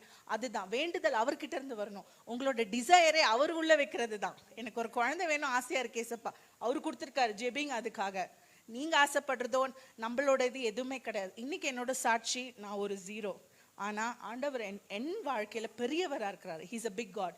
No matter what you face, என்ன பிரச்சனை வந்தாலும் கவலையே பட தேவையில்ல. 1 இன்ச்சு கூட கூட்ட முடியாது.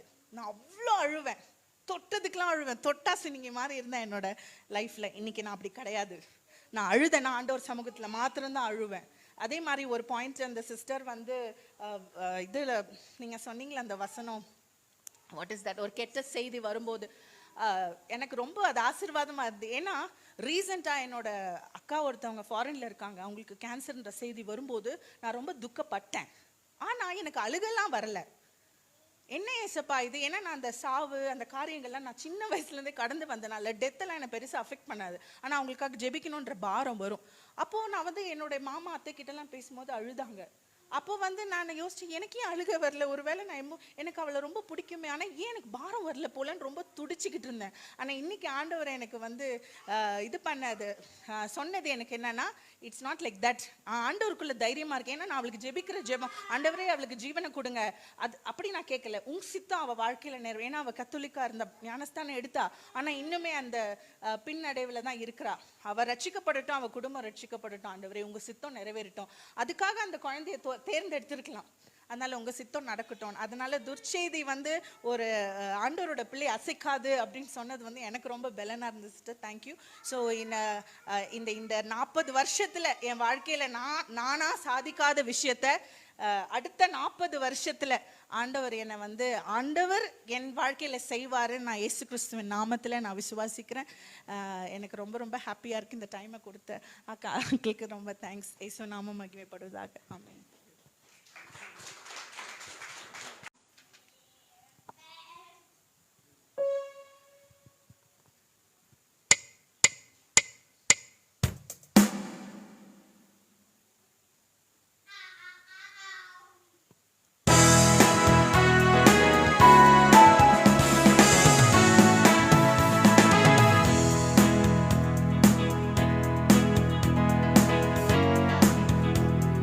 ஸ்தோத்திரம்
கூட பெண்களுக்காக நம்ம ஜெபிப்போம்.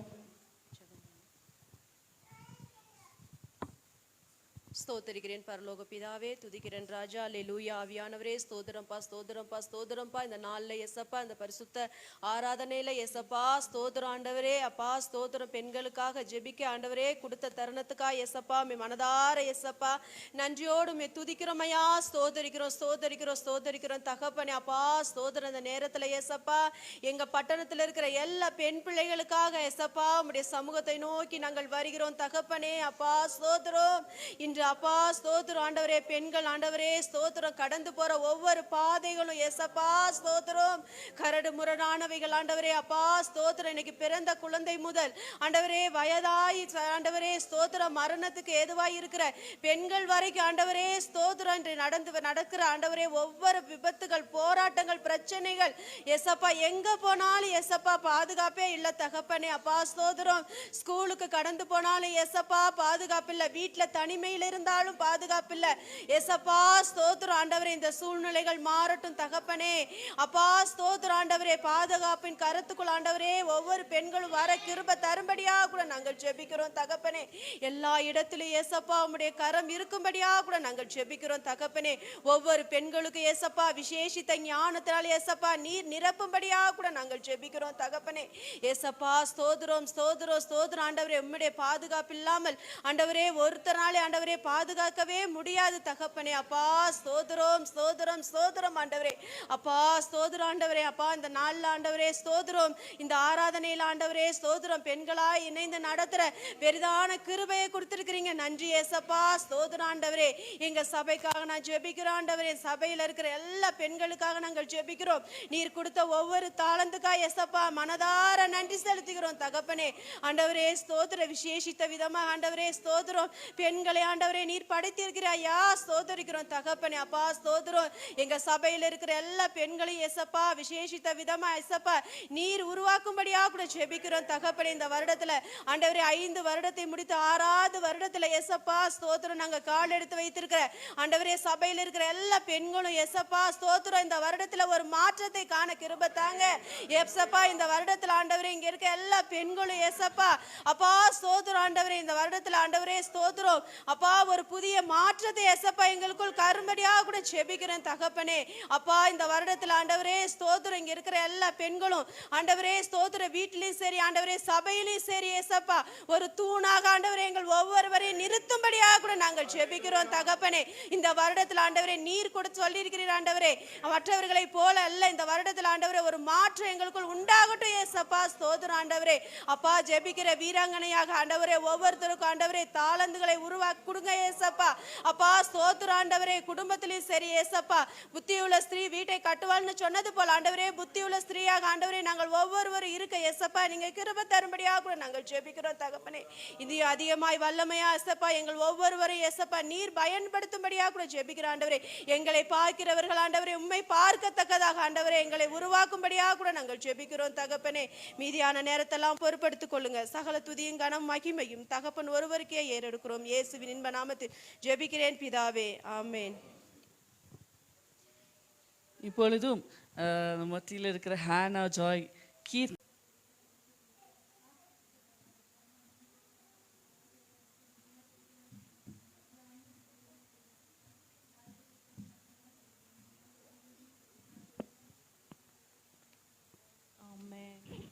ஹல்லேலூயா.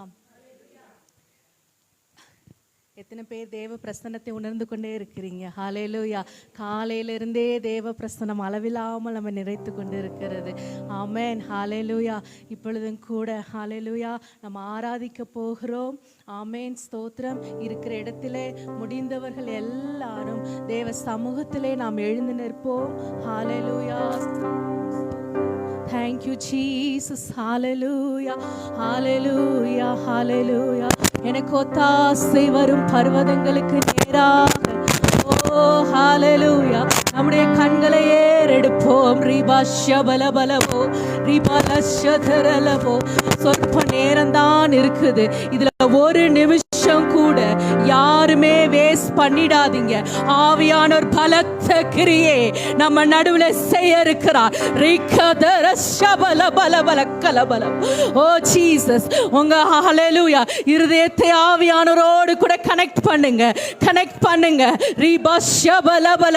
நம்ம அருகில ஆண்டவர் வர துடிக்கிறார், ஏங்குகிறார். அவரை அழைப்பீர்களா? ஆண்டவரே, உங்க பிரசன்னம், ஓ ராஜா, இங்க இருந்து நான் கடந்து செல்லும் பொழுது ஹalleluya உங்க பிரசன்னத்தை அனுபவிச்சவளா நான் இங்க இருந்து கடந்து செல்ல வேண்டும். வெறுமையாய் அல்ல, சின்ன பிள்ளைங்க முதற்கொண்டு எல்லாரையும் ஆண்டவர் நிரப்ப வல்லவராய் இருக்கிறார். ஹalleluya தீர்க்க தரிசனமான வார்த்தைகள் வர வேண்டும். அப்பா, எனக்கு என்ன வார்த்தை வச்சிருக்கீங்களோ, காலையில இருந்தே ஆண்டவர் சில தீர்க்க தரிசனமான வார்த்தைகள் தான் பேசிக்கொண்டே இருக்கிறார். ரீபல ஷபலபலபோ ரிக்கபலபல ஷதரலபலக்கலபலபோ அசைவாடு எங்க மத்தியில இறங்கி வந்துடுங்கப்பா. பாரஷகலதரலபா ஓ ரிக்கபா ஷபபபல கலதிரபோ ஓ Raja Raja Raja. Thank you Jesus. இந்த ஆராதனைக்காக நான் கடந்த நாட்களிலே செபித்து கொண்டிருக்கும் பொழுது ஹalleluya ஏற்கனவே நான் ஒன்று ப்ரிப்பேராக வச்சிருந்தேன். இதை தான்ப்பா நான் பேச போறேன்னு சொல்லிட்டு ஆண்டவரிடத்துல இருந்தேன். அப்போ ஆண்டவர் ஒரு நாள் காலையில எழுப்பிவிட்டு ஒரு சத்தத்தை என் காதிலே தொனிக்க பண்ணினார், ராகேல் அப்படின்னு சொல்லிட்டு. நான் உடனே நினைச்சேன், ராகேலை குறித்து அவ்வளவு பிரசங்கம் கேட்டது இல்லை, ஆனா ஏன் ராகேலை குறித்து சொல்றீங்கப்பா, என்ன விஷயம்னு சொல்லிட்டு நான் பைபிள் எடுத்து பார்த்தேன். ஆனா ராகேல் சாப்டருக்குள்ள போகாம, ஓ ஒருவேளை விமென்ஸ் தான் நடத்துறனால லேயால் ரெபேக்கால் அப்படின்றது மாதிரி பேசுறீங்களோன்னு சொல்லிட்டு சின்ன குறிப்புகள்லாம் எடுத்துட்டு நான் செபித்துட்டு படுத்துட்டேன். ஆனாலும் எனக்கு அது திருப்தியாவே இல்லை. 2 நாள் போனது. வியாழக்கிழமை மறுபடியும் நான் என்னோட கிச்சன் தான் எனக்கு ஜெப அறையே. ஹalleluya அன்னைக்கு நான் சமைத்து கொண்டிருக்கும் போது திடீர்னு ஆவியானவர் என்னோடு கூட இடைப்பட ஆரம்பித்தார். அப்பொழுது சொன்னார், மறுபடியும் அந்த பேரை ஞாபகப்படுத்தினார், ராகேல்னு சொல்லிட்டு. அந்த பகுதியை நீ எடுத்து படி அப்படின்னு சொன்னார். ஹalleluya நான் எடுத்து வாசித்த பொழுது ஆதியாகமம் 30ஆம் அதிகாரம் 22வது வசனத்திலே அது குறிப்பிட்டிருக்கிறது. தேவன் ராகேலை நினைத்தருளினார். ஹalleluya தேவன் ராகேலை நினைத்தருளினார். அதுல ஹைலைட் ஆண்டவர் காமிச்சது நினைத்தருளினார். ரீபால ஷபபபா. ஹalleluya தேவ ஜனமே, ஆண்டவர் நம்மளை நினைச்சிட்டாருங்க. ஒவ்வொருத்தரும் உங்க பேரை போட்டுங்க. தேவன் என்ன நினைச்சிட்டார், தேவன் என்ன நினைச்சிட்டார். ஹalleluya ஹalleluya உங்க கண்ணீரை நினைச்சிட்டார், உங்க அழுகையை நினைச்சிட்டார், உங்க குடும்பத்தை நினைச்சிட்டார், உங்க சூழ்நிலைகள் எல்லாத்தையும். ஓ ஹalleluya உங்க அழுகை, உங்க புலம்பல் எல்லாம் அவருடைய சமூகத்திலே போல் ஏற்றிட்டுங்க. அவருடைய சமூகத்துல போயிடுச்சுங்க. உங்களை ஆண்டவர் நினைச்சிட்டாருங்க. வேற என்ன வேணும்? நம்மள ஆண்டவர் நினைச்சிட்டார். ஹalleluya ஹalleluya தேவன் அவளுக்கு செவி கொடுத்தார் என்றிருக்கிறது. ஹalleluya ஹalleluya நம்ம மனுஷரிடத்திலே போய் எத்தனையோ தடவை அழுது இருப்போம், புலம்பி இருப்போம். ஹalleluya 2 முறை 3 முறை கேட்பாங்க. அடுத்த தடவை நம்ம தூரத்துல வரும் பொழுது, ஐயோ அவங்க எப்போ வந்தாலும் அழுகுதாங்க, எப்போ வந்தாலும் புலம்பல் தாங்க, நம்மளை கண்டு ஓடி போயிடுவாங்க. ஆனா நம்ம தேவன் அப்படி இல்லை, அப்படி இல்லை. ஹalleluya ஹalleluya நம்மளை கைவிடாத தேவன், நம்மளை புறக்கணிக்காத தேவன். ஹalleluya ஹalleluya நம்மளை நினைச்சிட்டாருங்க. என்ன நினைச்சிட்டீங்கப்பா, நன்றி ஆண்டவரே, நன்றி ஆண்டவரே. ஹalleluya ஹalleluya நினைத்ததற்காக நன்றி ஆண்டவரே. அப்பா ஸ்தோத்திரம் ஸ்தோத்திரம் ஸ்தோத்திரம் கர்த்தாவே. ஹalleluya என் அழுகையின் சத்தம் கேட்கும் தேவனே, என் நிலைமைகள் நன்றாக தெரியும் இயேசுவே. என் அழுகையின் சத்தம் கேட்கும் தேவனே, என் நிலைமைகள் நன்றாக தெரியும் இயேசுவே. நீர் என்னை கைவிட மாட்டீர், புறக்கணிக்க மாட்டீர். கஷ்ட காலங்களில்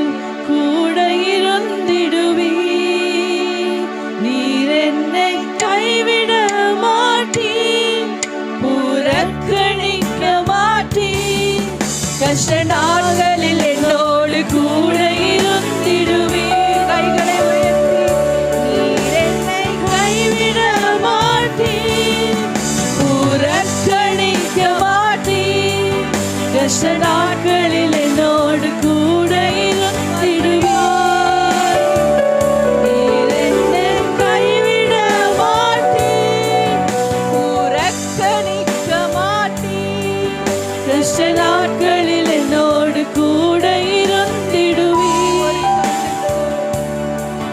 ஒரு கண்ணுக்கும் தயை தோன்றாமல் இருந்தாலும், ஒரு செவிகளும் என் புலம்பலை கேட்காமல் இருந்தாலும், ஒரு கண்ணுக்கும் தயை தோன்றாமல் இருந்தாலும், ஒரு செவிகளும் என் புலம்பலை கேட்காமல் இருந்தாலும், என் அழுகையின் சத்தம் கேட்கும் தேவனே, என் நிலைமைகள் நன்றாக தெரியும் இயேசுவே. என் அழுகையின் சத்தம் கேட்கும் தேவனே, என் நிலைமைகள் நன்றாக தெரியும் இயேசுவே. நீர் என்னை கைவிட மாட்டீர், புறக்கணிக்க மாட்டீர். கஷ்ட நாட்களில் என்னோடு கூட விடாதீர். நீர் என்னை கைவிட மாட்டீர், புறக்கணிக்க மாட்டீர். கஷ்ட நாட்களில் என்னோடு கூட இருந்திடுவீர். Thank you, Jesus. Hallelujah. கஷ்ட நாட்களிலே நம்மோடு கூட இருக்கிறவர் அவர் மாத்திரம்தாங்க, அவர் மாத்திரம்தான். ஹalleluya. நம்முடைய வாழ்க்கை என்னும் படகிலே யாரை நாம கொண்டு பயணம் போகிறோங்க?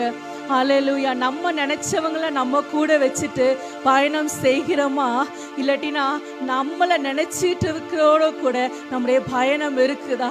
கொஞ்சம் யோசனை பண்ணி பாருங்க. ஹalleluya. ஸ்தோத்திரம் ஸ்தோத்திரம். மனுஷர் வேண்டாம் என்று நான் சொல்லலைங்க. ஹalleluya ஹalleluya. மனுஷர் தயவு ரொம்ப முக்கியம்தான். ஆமென். நாமளா தேட போகிற மனுஷ தயவுக்கும் ஆண்டவரே கொடுக்கிற மனுஷ தயவுக்கும் பெரிய வித்தியாசம் உண்டுங்க. ஹalleluya. ஸ்தோத்திரம் ஸ்தோத்திரம். இந்த வாழ்க்கை என்னும் படகுல ஆண்டவரே நீங்க என் கூட வந்துடணும் ஏசப்பா. ஹalleluya. அவர் இருக்கும் பொழுது எந்த விதமான காற்று அடிச்சாலும், எப்பேற்பட்ட ஹalleluya கொந்தளிப்பு வந்தாலும், புயல் வீசினாலும், அவர் நம்மோடு இருக்கும் பொழுது ஹalleluya கர்த்தாவே எனக்காக எழுந்தருளுவீராக என்று சொல்லும் பொழுது அவர் நமக்காக எழுந்திருப்பார். ஹalleluya ஹalleluya. எழுந்திருந்து ஹalleluya நமக்கு எதிராக இருக்கிற காற்றையும் ஹalleluya நமக்கு எதிராய் புறப்பட்டு வருகிற எல்லா பிரச்சனைகளையும் பார்த்து ஹalleluya இறையாதே அமைதலாய் என்று சொல்லுகிறவர் அவர் மாத்திரம்தாங்க. ஹalleluya. நாம நம்பிக்கொண்டு இருக்கிறவங்க நம்மளை நடுக்கடலில விட்டு போயிடுவாங்க. ஆனா நம்மளை கரை சேர்க்கிறவர் அவர் ஒருவர் மாத்திரம்தான். நம்மளை கரை சேர்த்திட வல்லவர் அவர் ஒருவர் மாத்திரம்தான். அவரை கூப்பிடுங்க. ஏசப்பா ஏன் படகுல நீங்க வந்துருங்க. ஹalleluya. கூப்பிடுகிற யாவருக்கும் அவர் சமீபமா இருக்கிறது. ஜீசஸ் ஹalleluya. ஏன் படகுல நீங்க வந்துருங்க ஆண்டவரே. என்ன நீங்க தான்ப்பா நினைச்சிட்டீங்க. ஹalleluya. நான் நினைச்சவங்கலாம் என்னை விட்டு போயிட்டாங்க ஆண்டவரே. ஹalleluya ஹalleluya. அப்பா நீங்க வந்துடுங்க ஆண்டவரே. ஹalleluya. எதிர்காலத்தை குறித்து பயத்தோடு இருக்கிற உங்க பிள்ளைகள் ஆண்டவரே நீங்க அவங்க வாழ்க்கை பயணத்தில் நீங்க வந்துடுங்க ஆண்டவரே. உம்மை நோக்கி கூப்பிடுகிற பிள்ளைகளுக்கு ஆண்டவரே நீங்க அவங்க படகுல வந்துருங்க ஆண்டவரே. ஏசப்பா ஸ்தோத்திரம் ஸ்தோத்திரம். கவலையோடு இருக்கிற பிள்ளைங்களுக்கு ஆண்டவரே நீங்க ஆறுதலை கொடுத்துருங்க அப்பா. ஸ்தோத்திரம் ஸ்தோத்திரம் அப்பா. கவலைப்படாதே மகனே,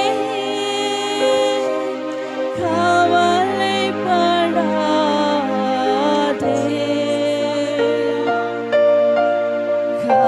கவலைப்படாதே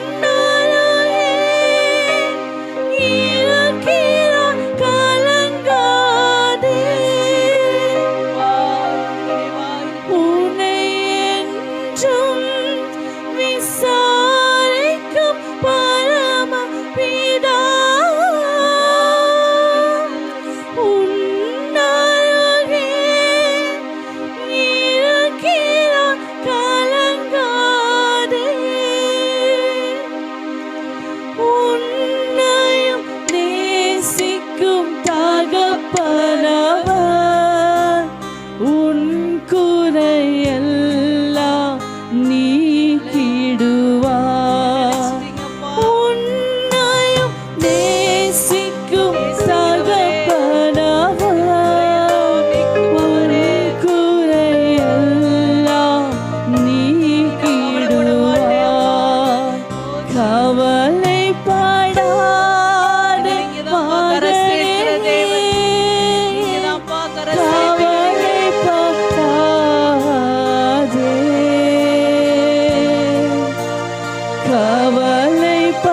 கவலைப்படாதே மகளே, கவலைப்படாதே.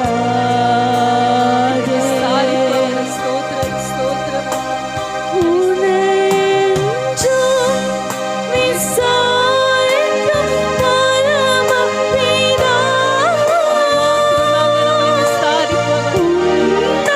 உன்னழகே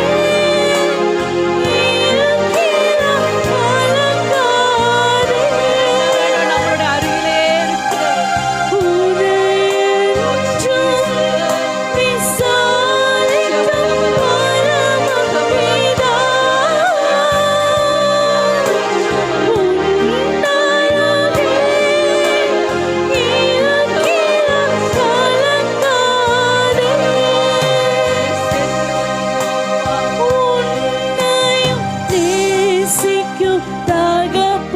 தகப்பனவர் உன் குறையெல்லாம் நீக்கிடுவார். உன்னையும் நேசிக்கும் தகப்பனவர் உன் குறையெல்லாம் நீக்கிடுவார். கவலைப்படாதே மகனே,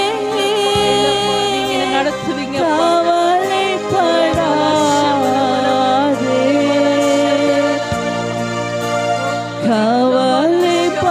கவலைப்படாதே மகளே, கவலைப்படாதே. துயரமெல்லாம் புரிந்திடும் தெய்வம் அவர். உன் பாரம் சிலுவையில் சுமந்தாரே. துயரமெல்லாம் புரிந்திடும் தெய்வம் அவர். உன் பாரம் சிலுவையில் சுமந்தாரே. கவலைகள் அவரிடம் சொல்லிவிடு, கண்ணீர்கள் யாவையும் துடைத்திடுவார். கவலைகள் அவரிடம் சொல்லிவிடு, கண்ணீர்கள் யாவையும் துடைத்திடுவார். கவலைப்படா மகளே, கவலைப்படாதே,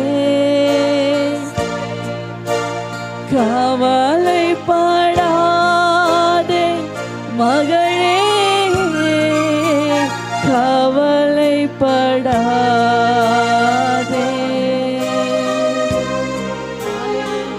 கவலைப்படாதீங்க, ஆண்டவர் உங்களை நினைச்சிட்டாருங்க. ஹalleluya. ஆராதனை முடிந்து செல்லும் பொழுது ஹalleluya தைரியமா சொல்லுங்க, தைரியமாய் சொல்லுங்க. ஹalleluya. ஆண்டவர் என்ன நினைச்சிட்டார், வேற என்ன வேணும்? ஆண்டவர் என்ன நினைச்சிட்டார். ஹalleluya, ஹalleluya. தடைப்பட்டிருக்கிற ஆசீர்வாதங்கள் எல்லாம் வந்து சேரு. ஏன்னா ஆண்டவர் என்ன நினைச்சிட்டார். வனாந்திரமான வாழ்க்கையிலே வழிகளை உண்டு பண்ணுகிற தேவன், அவாந்திரமான இடங்களிலே ஆறுகளை உண்டு பண்ணுகிற தேவன். ஹalleluya, ஹalleluya. கண்ணீரெல்லாம் ஆனந்த களிப்பாக மாற்றுகிற தேவன். ஹalleluya.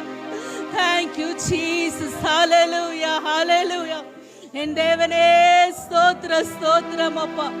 உங்க சித்தம் போல ஹalleluya நடத்திடுங்க. நீங்க கரை சேர்த்திடுவீங்கப்பா. நீங்க என்ன கரை சேர்த்திடுவீங்க. என் படகு மூழ்கிடுமோன்ற பயத்துல இருக்கிற ஒவ்வொரு பிள்ளைங்களுக்கும் ஹalleluya கர்த்தர் சொல்லுகிற வார்த்தை, நான் கரை சேர்த்திடுவேன், கலங்காத. நான் கரை சேர்த்திடுவேன், நீ கலங்காத. ஜீசஸ் ஹalleluya.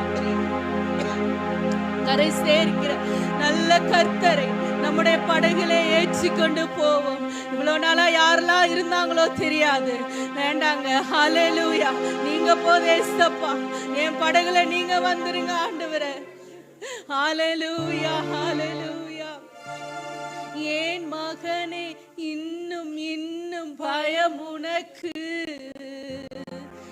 ஏன் நம்பிக்கை இல்லை. ஏன் மகளே இன்னும் இன்னும் பயம் உனக்கு, ஏன் நம்பிக்கை இல்லை. உன்னோடு நான் இருக்க உன் படகு மூழ்கிடுமோ. உன்னோடு நான் இருக்க உன் படகு மூழ்கிடுமோ. ஏன் மகனே இன்னும் இன்னும் பயம் உனக்கு, ஏன் நம்பிக்கை இல்லை. ஏன் மகளே இன்னும் இன்னும் பயம் உனக்கு,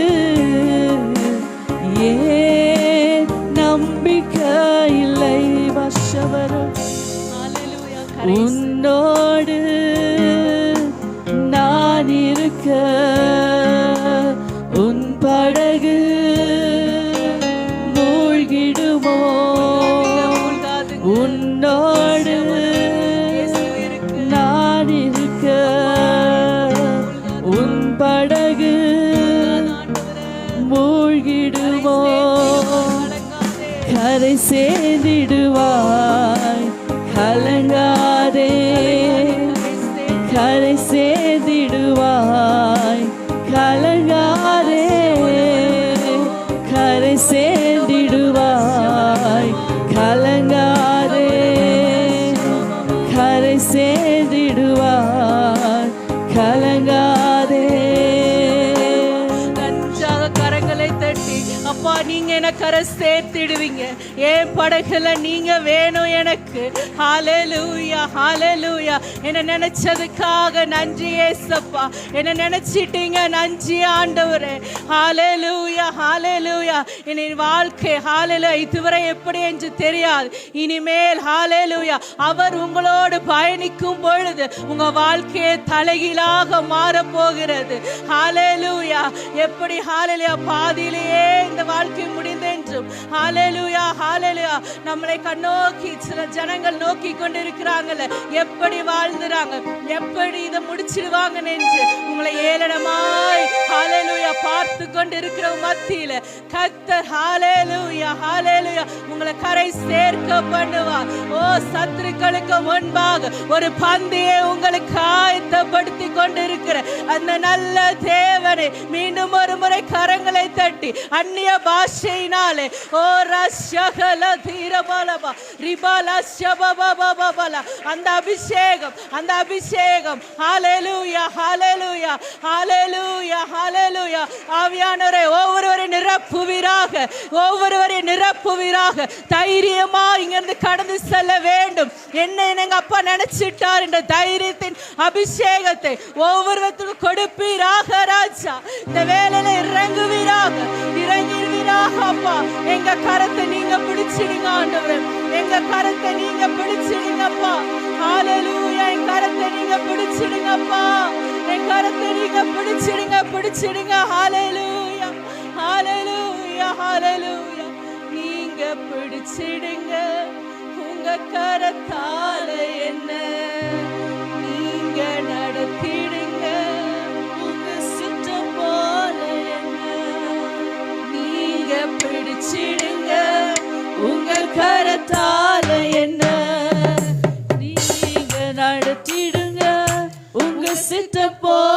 என்ன உம்மை நம்பி நடக்கிறேன் தேவனே உங்க பாதை நன்மை என்று நம்புகிறேன்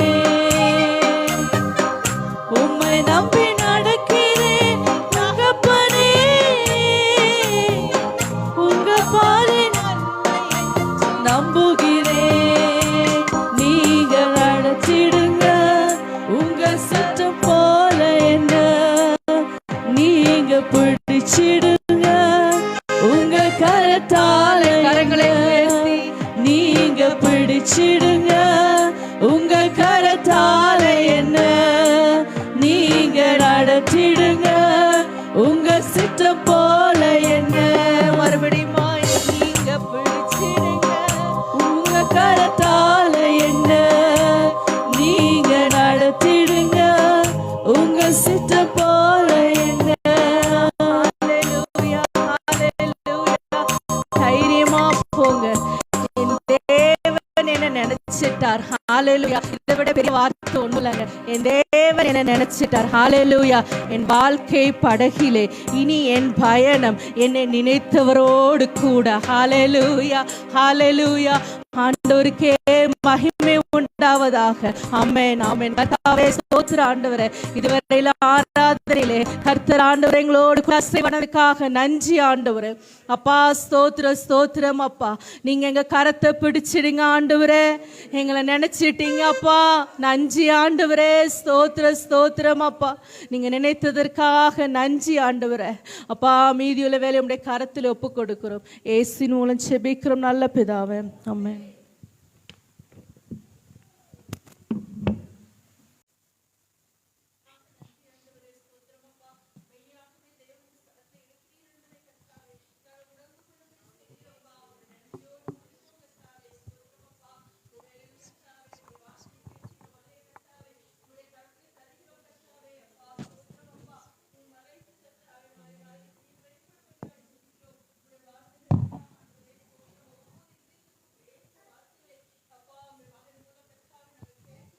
ஆமென் செபிக்கிறோம் ஆண்டவரே ஆமென் ஆண்டவரே பொறுப்படுத்திக்கணும் ஆமென் ஆமென் அல்லேலூயா அல்லேலூயா அல்லேலூயா ஆமென். இந்த நாள் பெண்கள் தினமாக நம்ம கொண்டாடப்படுகிறபடியால் நாம் பெண்களை பற்றி பேசுகிறது மாத்திரமல்ல எல்லோருக்கும் பொதுவாக பேசக்கூடிய வார்த்தையாக இருந்தாலும் பெண்களுக்கு சில வார்த்தைகளை நாம் பேச போயதாக இருக்குது.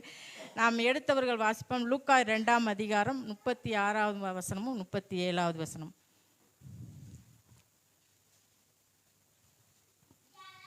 கொஞ்சம் சீக்கிரமாக வசனமாக மடமடன்னு நம்ம போகலாம்.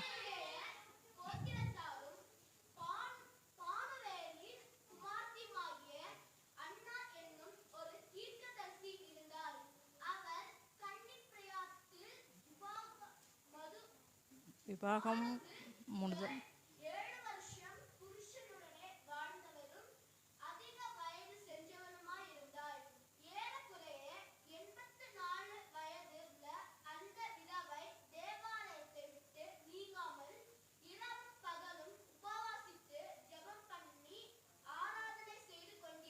ஆமென். நன்றி தமக்கு. இந்த வேலையில் நம்ம பார்க்கிறோம் அன்னாள் என்ற ஒரு விதவையை பார்க்கிறோம். அந்த அன்னாள் எப்படிப்பட்டவனா 2 அன்னாளை குறித்து நம்ம பார்க்கிறோம். பழைய ஏற்பாட்டில் ஒரு அன்னாள் 1 சாமுவேல் 1ஆம் அதிகாரத்தில் பார்க்கிறோம். இந்த அன்னாள் லூக்கா 2ஆம் அதிகாரத்தில் இந்த அன்னாளை குறித்து நாம் பார்க்கும் பொழுது ஒரு விதவை அன்னாள் எப்படி இருந்தாங்க. அவங்க தேவனுடைய ஆலயத்தை விட்டு நீங்காமல் இரவும் பகலும் அவள் உபவாசித்து ஜெபம் பண்ணி ஆராதனை செய்து கொண்டு இருந்தாள் என்று நம்ம பார்க்கிறோம். இன்னைக்கு நம்ம என்ன செய்யணும்னா ஆண்டவருடைய சமூகத்தில் நம்ம ஒவ்வொரு நாளும் ஒவ்வொரு நிமிஷமும் நம்ம கர்த்தருடைய சமூகத்தில் பயன்படக்கூடிய பிள்ளைகளாக நம்ம காணப்பட வேண்டும். இந்த அன்னாள் எப்படி தேவனுடைய சபையை விட்டு கர்த்தருடைய ஆலயத்தை விட்டு நீங்காமல் இருந்தாங்களோ அதே போல் நம்மளும் நம்முடைய வீட்டில் இருந்தாலும் சபையில் இருந்தாலும் நம்ம எந்த நேரம் என்ன செய்யணும், கர்த்தரை துதித்து கொண்டு இருக்கணும். ஏன்னு கேட்டால் இது கடைசி காலம், கடைசி நிமிஷத்தில் நம்ம இருக்கிறோம். இப்போ நடந்து கொண்டிருக்கிற ஒவ்வொரு காரியங்களையும் நம்ம நம்ம பார்க்கும் பொழுது எந்த நிமிஷத்திலே தேவனுடைய வருகை வரும் என்பது யாருக்குமே தெரியாது. விழித்திருந்த ஆண்டவர் என்ன சொல்றாரு, ஜெபம் பண்ண சொல்கிறார். அன்னாள் என்றால் கிருபை என்ற அர்த்தம். கிருபை நம்ம பெற்ற பிள்ளைகள் ஒவ்வொருவரும் நம்ம வந்து கர்த்தருடைய கரத்துல இருக்கிறோம் என்பதை நாம் உணர்ந்து கொள்ள வேண்டும். இந்த அன்னாளை போல நம்ம என்ன செய்யணும்னா கர்த்தருடைய வேதத்துல இரவும் பகலும் தியானமா இருக்க வேண்டும். அதான் சங்கீதம் 1:2 நம்ம பார்க்கிறோம். கர்த்தருடைய வேதத்தில் இரவும் பகலும் தியானமா இருக்கிற மனுஷன் பாக்கியவான் என்று வாசிக்கிறோம். அதே போல நம்ம பார்த்தோம்னா சங்கீதம் 55:17 வாசிக்கும் போது தாவீது வந்து 3 வேளை தேவனுடைய சமூகத்தில் அமர்ந்திருக்கிறத நம்ம பார்க்கிறோம். அந்தி சந்தி மத்தியான வேளையில தேவன் என்ன செய்யறாரு, அவர் முறையிடுகிற தேவனா இருக்கிறார். என்ன முறையிடுப்பார்? தேவன் அவரோட ராஜாவா இருந்தனால இந்த ராஜ்யத்தை எப்படி ஆள வேண்டும், என்ன செய்ய வேண்டும் என்று ஒவ்வொரு நிமிஷமும் இந்த ஜனங்களை, யூத ஜனங்களை நடத்தக்கூடிய அபிஷேகம் வேணும்ட்டு அவர் தேவனுடைய சமூகத்தில் அமர்ந்திருப்பார். அதே போல நம்ம பார்க்கும்போது சங்கீதம் 119:67 அவங்க யார் அந்த சங்கீதம் எழுதினாங்க தெரியல, ஆனால் நிறைய பேர் அந்த 119 எழுதியிருக்காங்க. அதில் ஒரு தாசன் எழுதியிருக்கிறாரு, நான் 7 முறை நான் தேவனுடைய சமூகத்திலே அமர்ந்திருக்கிறத நம்ம பார்க்கிறோம். நாம் 7 முறை நம்ம தேவனுடைய சமூகத்தில் ஒவ்வொரு நிமிஷமும் இந்த கடைசி காலத்தில் நம்ம நிற்கணும்ன்ற ஒரு பயம் நமக்குள்ள வேணும். அதனால தாவீதை போல நம்ம 3 முறை மாத்திரமல்ல 7 முறை மாத்திரமல்ல ஒவ்வொரு நிமிஷமும் நம்ம வந்து கர்த்தருடைய கரத்தில் இருக்கணும். ஏன்னா தேவனுடைய கிருபை ஒவ்வொரு நாளும் நம்ம கொடுத்துருக்க, யாருக்கும் கிடைக்கக்கூடாத ஒரு சிலாக்கியத்தை தேவன் நமக்கு கொடுத்திருக்கிறாரு. நம்ம ஒவ்வொரு நாள் ஒவ்வொரு நிமிஷமும் நம்ம வந்து தேவனுடைய வசனத்தையும் அவருடைய சமூகத்தை நம்ம என்ன செய்யணும், தியானிக்கக்கூடிய பிள்ளைகளாக நாம் காணப்பட வேண்டும். இந்த அன்னாள் வந்து 3 காரியங்களை செய்கிறார். முதலாவது என்ன செய்கிறாரு, உபவாசிக்கிறார். 2வது காரியம் வந்து ஜெபம் பண்ணுகிறார். 3வது வந்து இந்த உபவாசமும் ஜெபமும் கூட இருக்கும்போது ஒருத்தருக்குள்ள அதிகமாக இருந்துச்சுன்னா நம்ம ஆட்டோமேட்டிக்காக தேவன் என்ன செய்வோம், ஆராதிக்கக்கூடிய பிள்ளைகளாக காணப்படுவோம். அதனால் முதலாவது நம்ம பார்க்கும் பொழுது உபவாசத்தை குறித்து நம்ம பார்ப்போம். இந்த உபவாசத்தில் வந்து அநேக வேதத்தில் வந்து உபவாசித்து ஜெபித்து அநேக காரியங்களை பெற்றிருக்கிறது நம்ம பார்ப்போம். நம்மளுடைய வாழ்க்கையை நம்ம உபவாசிக்க வேண்டும். முதலாவது மோசையை குறித்து நம்ம பார்ப்போம். மோசை வந்து தேவனுடைய சமூகத்தில் வந்து சீனாய் மலையில் 40 நாட்கள் வந்து அவன் வந்து உபவாசித்திருப்பதை நம்ம பார்க்கிறோம். எதுக்காக உபவாசிக்கிறார்? தேவனுடைய கற்பனைகளை எழுதும்படியாக தேவனுடைய சமூகத்தில் அவர் உட்கார்ந்து அந்த தேவனுடைய பிரசன்னத்தில் உபவாசம் என்பது என்னன்னா ஏசையில நம்ம வாசிக்கும் பொழுது நம்ம பார்க்கலாம். உபவாசம் அந்நிய நுகங்களை முறித்து வஸ்திரம் இல்லாதவங்களுக்கு வஸ்திரம், அந்த உபவாசம் இது வந்து தேவனோடு நம்ம இணைக்கிற ஒரு உபவாசமாய் அவன் வந்து அந்த இடத்துல காணப்பட்டார். மோசே யாத்திரையாகமம் 34:28 நம்ம வாசிப்போம். யாத்திரையாகமம் 34:28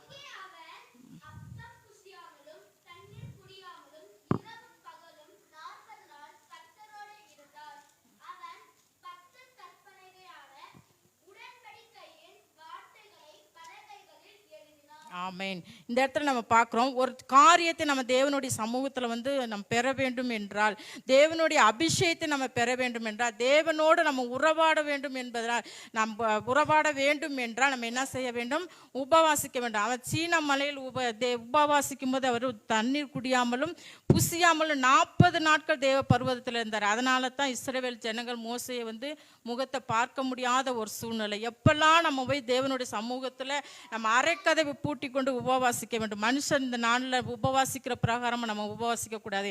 நம்முடைய உபவாசம் என்பது தேவனும் நம்மளும் இருக்கக்கூடிய ஒரு தனிப்பட்ட ஒரு சூழ்நிலையில தான் நம்ம உபவாசிக்க வேண்டும். அதே போலதான் மோசே இங்க வந்து சீன மலையில் தேவனுடைய பிரசன்னத்துல தான் இருந்தாரு. ஆனா தேவன் வந்து அவன் வந்து பார்க்கல. உங்களை பார்க்கணும்னு சொல்லும் போது தேவன் வந்து முதுக தான் காட்டினார். அந்த முதுக கடந்து போகும்போது அந்த பிரசன்னத்தை அவனால தாங்கக்கூடாதுச்சு. ஆனா அன்னைக்கு இருந்த அந்த ஒரு பிரசன்னம் வேற. இன்னைக்கு தேவனை நம்ம பார்க்கும்போது பார்க்கக்கூடிய ஒரு கிருபை தேவன் நம்மளுக்கு கொடுத்துருக்கிறார். நம்ம உபவாசித்து ஜெபிக்கும் பொழுது தேவன் என்ன செய்றாரு, அவருடைய பிரசன்னத்தினால அவரை நிரப்பினார். அதனால தான் இந்த நாள் நம்ம 10 கற்பனைகளை கை கொள்ளும்படியாக தேவன் மோசையை கொண்டு நம்மளுக்கு கொடுத்திருக்கிறார். 2வது பார்த்தோம்னா எலியாவை குறித்து நம்ம பார்க்கிறோம். எலியா வந்து மிகவும் நம்மளை போல பாடு உள்ள ஒரு மனுஷனாத்தான் இருந்தாரு. எப்படி எல்லா பாடுகளும் அவனுக்கு 1 ராஜாக்கள் 18 பார்க்கும்போது அவன் வந்து வைராக்கியம் உள்ள மனுஷனை நம்ம பார்க்கிறோம். 1 ராஜாக்கள் 18 காலகட்டத்தில் அவை வந்து பாகால் தீர்க்கதரிசி 450 பாகால் தீர்க்கதரிசிக்கு முன்பாக அவர் சவால் விடக்கூடியவனாக இருந்தார். யாகாபு வந்து அவனை கொல்லணும்னு அவனை வந்து செய்தி அனுப்பும்போது அப்போதான் அவன் வந்து ஆண்டவர் சூரேஸ்வரி கடியில் போய் உட்காரான். போதும் கர்த்தாவே என்னை எடுத்துக்கொள்ளுன்னு ஜெபம் பண்ணுறான். அப்போ தான் ஆண்டவர் சொல்கிறாரு, அப்பத்தையும் தண்ணீரையும் கொடுக்குறார். கொடுத்து நீ எழுந்து நீ நடக்க வேண்டிய தூரம் வெகு தூரம் என்று பார்க்க 1 ராஜாக்கள் 19:8 நம்ம வாசிக்கிறோம். அந்த போஜனத்தோடு அவன் வந்து பலன் கொண்டு தேவனோடு நடக்கிறதை நம்ம பார்ப்போம். 1 ராஜாக்கள் 19:8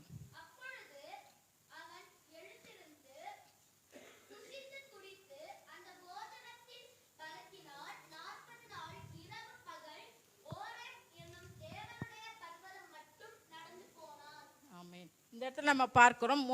எலியா வந்து 40 நாட்கள் என்ன தேவனுடைய பலத்தின அவன் பல பாடுகள் அந்த பாகால் தீர்க்கதரிசிக்கு முன்பாக அவன் நிற்கும் பொழுது ஒரே மனிதனாக நிற்கிறார்.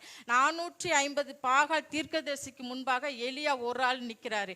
எலியா நிற்கும் போது தேவன் அந்த இடத்துல பிரசனம் அவன் கூப்பிடுறான். முதலாவது கூப்பிடும் போது தேவன் வந்து அவனை அந்த இடத்துல இறங்காம இருக்கார். ஏன்னா நான் ஒருவன் மாத்திரம் அந்த நான் என்ற காரியம் அந்த இடத்துல வந்துச்சுன்னா நிச்சயமா தேவன் அந்த இடத்துல இருக்கவே மாட்டாரு. அதனால மறுபடியும் கூப்பிடுறாரு எலியா. மறுபடியும் கூப்பிட்டு என் கேட்டருளும் என்று செபிக்கும் பொழுது தேவன் அந்த இடத்துல இறங்கி அங்கு உள்ள எல்லா அதாவது பாகாலுக்குரிய எல்லா காரியங்களும் தேவன் அந்த இடத்துல சுட்டெடுத்து போடுகிறார். சுட்டெடுத்து போடும்போது அவன் அந்த பாடுகளுக்கு அப்புறம் தான் போறான். போகும்போது எசபேல் வந்து ஆகாபட்ட சொல்லும் போது அவன் எசபேல் வந்து சொல்றாப்புல, நான் இந்த நாளில் வந்து நாளைக்கு இதே தினத்துல இந்த தீர்க்கதரிசியில நீ கொன்று போட்டது போல நான் உன்னை கொண்டு போடுவேன் என்று 1 ராஜாக்கள் 19:2 நம்ம பார்ப்போம்.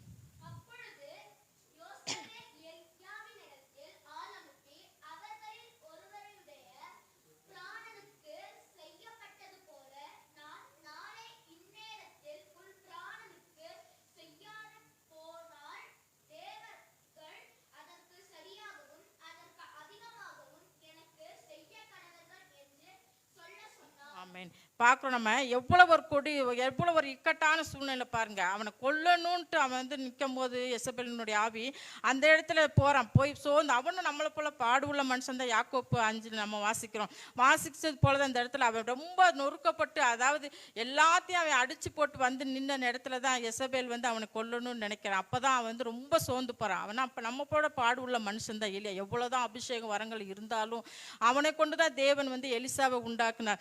அவன் செய்தது 7 அற்புதம் என்றால் எலியாவுக்குள்ள இருந்த அபிஷேகம் எலிசாவுக்குள்ள வரும்போது 14 வரங்கள் அவன் கேட்குறான். எனக்கு நான் எடுத்துக்கொள்ளப்படும் போது உனக்கு என்ன வேணும்னு கேளுங்கும் போது எலியாவிட்ட வந்து எலிசா கேட்கும் போது எலிசா சொல்றான், உம்மிடத்தில் உள்ள ஆவியின் வரங்கள் எனக்கு ரெட்டிப்பா வேணும். அப்ப எலியா வேதத்தை நம்ம வாசிக்கிறோம். எலியா செய்தது 7, எலிசா செஞ்சது 14 அற்புதம். அவன் உயிரோடு இருக்கும் பொழுது 13 அற்புதங்களை அன்று வந்து எலிசா செய்யறான். ஆனா மறிச்சு அவன் கல்லறைகளுக்குள்ள கொண்டு போய் வைக்கும்போது மரித்த பிரேதத்தை கொண்டு வரும்போது அந்த எலிசாவனுடைய எலும்பு அந்த பிரேதத்து மேல பட்டும்போது அவன் உயிரோடு எழுத்துறான். தேவன் ஒரு மனுஷனை குறித்து ஒரு சித்தம் வச்சிருக்கிறாரு அப்படின்னா ஒரு மனுஷனை பயன்படுத்தணும்னு நினைச்சானா அவன் எவ்வளவு தூரம் ஓடுனாலும் ஓட விட்டுருவார் ஆண்டவர். நீ ஓடு மகனே, ஓடு மகளே, நீ எவ்வளவு தூரம் ஓடுறே ஓடு. ஆனா கடைசி நிமிஷத்தை தேவனுடைய சித்தத்தை தேவனுடைய காரியத்தை நம்ம செய்யும் போது ஆண்டவர் மீனை எப்படி கடைசியா நம்ம சிலுவாய் இழுக்கிற மாதிரி அந்த மாதிரி ஒரு சூழ்நிலை தேவன் இழுப்பார். அதனால நம்ம என்ன செய்யணும், தேவனுடைய கரத்தில் நம்ம விட்டு கொடுத்துடணும். விட்டு கொடுத்து தேவனுக்காக நம்ம பயன்படுத்தணும். எதுக்கு தேவன் நம்மளுக்கு அபிஷேகம் கொடுத்துருக்கிறாரு, எதுக்கு நம்மளுக்கு வரங்களை கொடுத்துருக்கிறாரு, தேவனுடைய சித்தத்தை நம்ம என்ன செய்யணும், செய்யக்கூடியவர்களாய் காணப்படணும். இந்த எலியாவை போல் அவன் என்ன செஞ்சான், அந்த 40 நாட்கள் புசியாமல் குடியாமல் இருந்து தேவ பர்வதத்துக்கு அவன் போகிற ஓரே பர்வதம் தேவனோடு நடக்கணும். நம்மளும் எலியா எப்படி ஓரே பர்வதம் வரைக்கும் எப்படி நடந்தானா தேவன் எலியாவோடு நடந்தது போல நம்மளும் தேவனுடைய சித்தத்தை செய்ய எலியாவோடு என்ன செய்யணும், நடக்கணும். நடந்தால் தான் தேவனோடு நடக்க நம்ம பழகணும். ஒவ்வொரு நிமிஷமும் நம்ம உலக காரியங்களையும் வீட்டு காரியங்களையும் நம்ம நினைத்து இருக்காதபடிக்கு தேவனுடைய காரியத்தை நம்ம வந்து என்ன செய்யணும், நடக்கணும். தேவனுடைய பாரத்தை நம்ம வந்து அறிஞ்சு தேவனோடு நம்ம நடக்கக்கூடியவனாக இருக்கணும். அதே போல் 3வது நம்ம பார்க்கும்போது எஸ்தர் ராஜாத்தியை பார்க்குறோம். எஸ்தர் ராஜாத்தி யூத ஜனங்களை ரட்சிக்கும்படியாக எஸ்தர் ராஜாத்தியை வந்து தேவன் தேர்ந்தெடுக்கிறார். அந்த எஸ்தர் ராஜாத்தி 3 நாட்கள் உபவாசம் பண்ணுகிறது இந்த இடத்துல நம்ம பார்க்கிறோம். எஸ்தர் 4ஆம் அதிகாரம் 16வது வசனம்.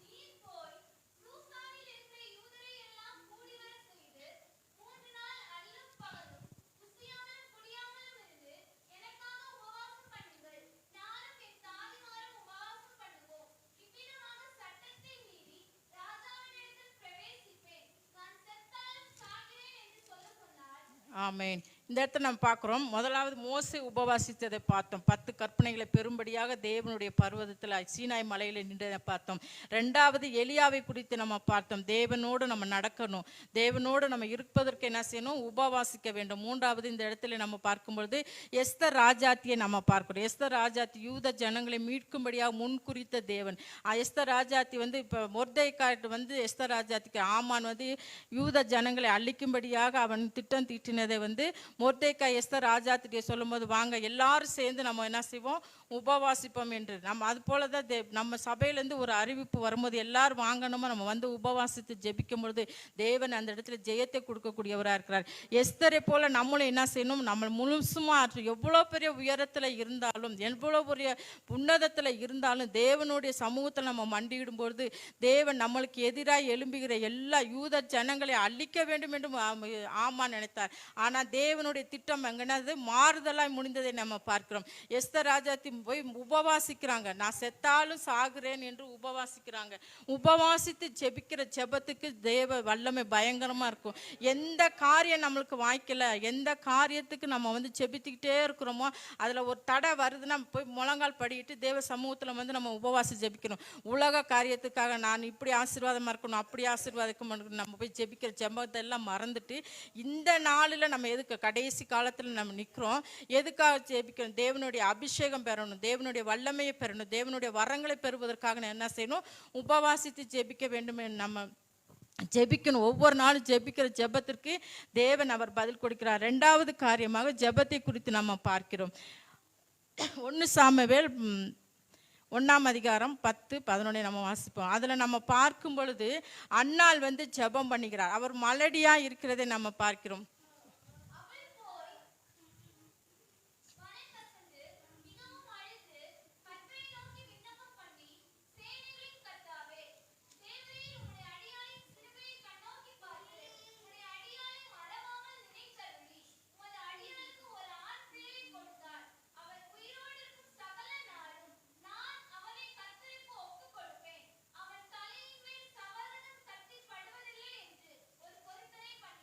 ஆமென். இந்த இடத்துல நம்ம பார்க்கிறோம், அன்னாள் மலடியா இருந்ததை அறிந்து அவ போய் தேவ சமூகத்துல வந்து தன்னுடைய நாச்சியார் வந்து அவளை அற்பமாய் நினைக்கும் பொழுது அவள் அழுகிறா. ஒவ்வொரு நாளும் அழுகிறா.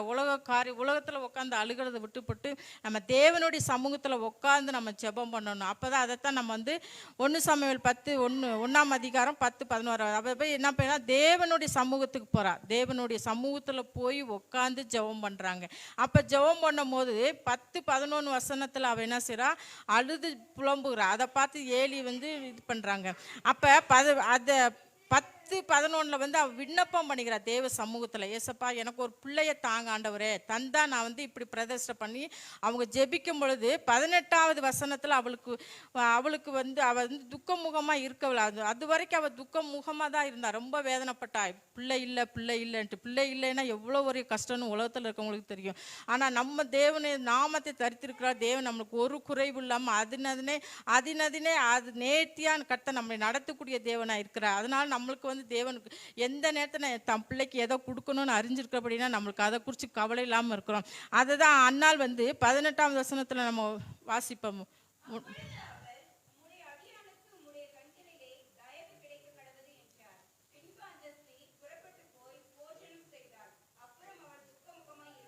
ஆமாம், ஒரு காரியத்தை நம்ம வந்து உபவாசித்து போய் தேவனுடைய சமூகத்தில் நம்ம வச்சு ஜெபம் பண்ணிட்டோம்னா அதுக்கப்புறம் அந்த காரியத்தை நம்ம விட்டுருவோம். அந்த காரியத்தை யார் பாப்பா?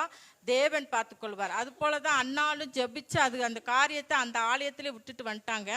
அதுக்கப்புறம் 20வது வசனத்தில் பார்க்கும்போது தேவன் அழகான ஒரு ஆண் குழந்தையை கொடுக்கிறார். அவர் பேர் தான் சாமுவேல் என்று பார்க்கிறோம். பழைய ஏற்பாட்டில் புதிய ஏற்பாட்டின் முன்ன அடையாளமாக தான் சாமுவேல் வந்து இந்த இடத்துல தேவன் பயன்படுத்துகிறார். 3 வேளை வந்து புதிய ஏற்பாட்டில் ஏசப்பா ஒருத்தர் தான் 3 காரியங்களை செய்கிறார். தீர்க்கதரிசியாக இருந்தார், ஆசாரியராக இருந்தார், அவர் வந்து நியாயாதிபதி. அவர் கடைசி காலத்தில் அவர் நியாயாதிபதி, நியாயத்திற்கு ஒத்துக்கூடிய தேவனாய் அவர் வரக்கூடியவராக இருக்கார். அந்த காரியத்தை தான் வந்து முன்னடையாளமாக சாமுவேல் செய்தார். சாமுவேல் முதலாவது ஒரு தீர்க்கதரிசியாக இருந்தார். 1 சாமுவேல் 10ஆம் அதிகாரம் 2-8 வசனம். அவர் செய்த 3 காரியங்களை நாம் இந்த இடத்தில் தேவன் அவரை முன்னடையாளமாய் பயன்படுத்தினதாக தீர்க்கதரிசியாக அவர் வந்து வெளிப்படுகிறார். எப்படி என்ன? 1 சாமுவேல் 10:2-8 வசனம்.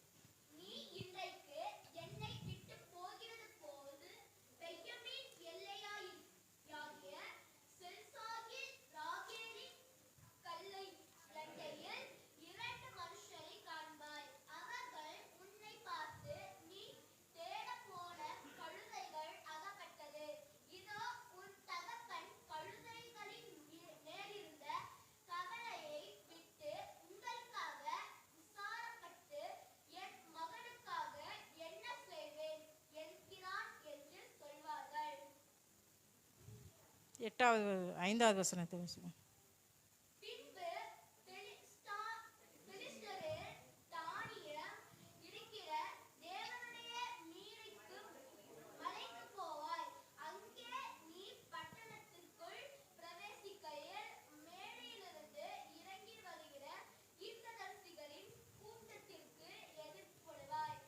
ஆமென்.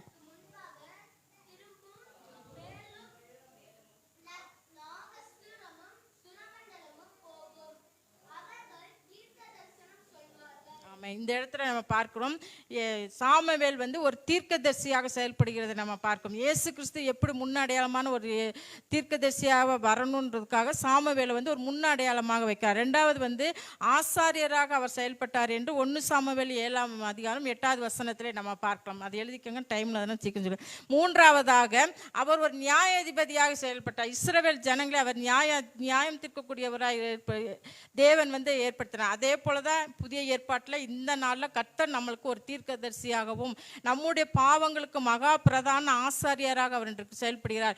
3வது காரியமாக அவர் நியாயத்தை ஆண்டவர் உலகத்தை நியாயம் தீர்க்கக்கூடிய நியாயாதிபதியாய் அவர் வரக்கூடியது. அந்த காரியத்தை அவ்வளோ பெரிய ஒரு காரியத்தை தான் சாமுவேல் பெற்றெடுக்கும்படியான அன்னாளுக்கு ஒரு காரியத்தை கர்த்தர் கட்டளையிடுகிறார். அதுபோல் இந்த அன்னாளை போல நம்மளுடைய காரியங்களை நம்முடைய குடும்பங்களுக்காக நம்ம ஜெபிக்க வேண்டும். நம்முடைய பிள்ளைகளுக்காக அதிக பாரப்பட்டு ஜெபிக்க வேண்டும். அந்த அன்னாள் எப்படி தேவ சமூகத்தில் அழுது புலம்பி ஜெபித்தாலோ அதுபோல் நம்மளும் அழுது புலம்பி ஜெபிக்க வேண்டும். நம்ம ஜெபிக்கிற ஜெபம் வீணாக இராதபடிக்கு நம்ம விசுவாசத்தோடு நம்ம ஜெபிக்க வேண்டும். பழைய 19ஆம் நூற்றாண்டை பார்த்தீங்கன்னா ஜார்ஜ் முல்லன்ற ஒரு தேவ மனுஷன் வந்து ஒரு 3000 பிள்ளைகளை வந்து 3000 பிள்ளைகளை வச்சு ஒரு ஆஃப்னேஸ் நடத்திக்கிட்டு இருந்தார். அந்த அநாத ஆசிரமத்தில் பார்த்தீங்கன்னா ஒவ்வொரு நாளும் அவர் விசுவாச ஜெபத்தில் தான் நடத்திட்டு இருந்தார். அவர் அவ்வளோ பெரிய பணக்காரும் கிடையாது. அவர் வந்து அன்னாடு தேவன் கொடுக்கறத வச்சு தான் அவர் பயன்படுத்தக்கூடியதா. தேவன் அவர் இடத்துல பேசினார். அந்த 3000 குழந்தைகளை வச்சு அவர் வந்து அந்த அநாத ஆசிரமம் நடத்தும் போது ஒரு நாள் ஒவ்வொரு நாளும் ஒவ்வொரு நேரமும் அவர் விசுவாசத்தில் தான் போயிட்டு இருக்குமா. அப்போ அவர் விசுவாசம் ஒரு நாளுக்கு என்ன பண்ணாங்களா, நைட்டு காலையில் எந்திரிச்சு மணி 8 ஆச்சு, பிள்ளை ஸ்கூல் போகணும். அதனால என்ன செய்யறதுன்னு தெரியாமல் வந்து உட்காந்துருக்கு. ஒன்றுமே இல்லை, சாப்பாட்டுக்கு ஒரு வழி இல்லாமல் உட்காந்துருக்காரு. அப்போ அங்கே உள்ள வார்டன் வந்து சொன்னாங்க, ஐயா இந்த மாதிரி சாப்பாடு இல்லை, என்ன செய்யலாம் அப்படின்னு.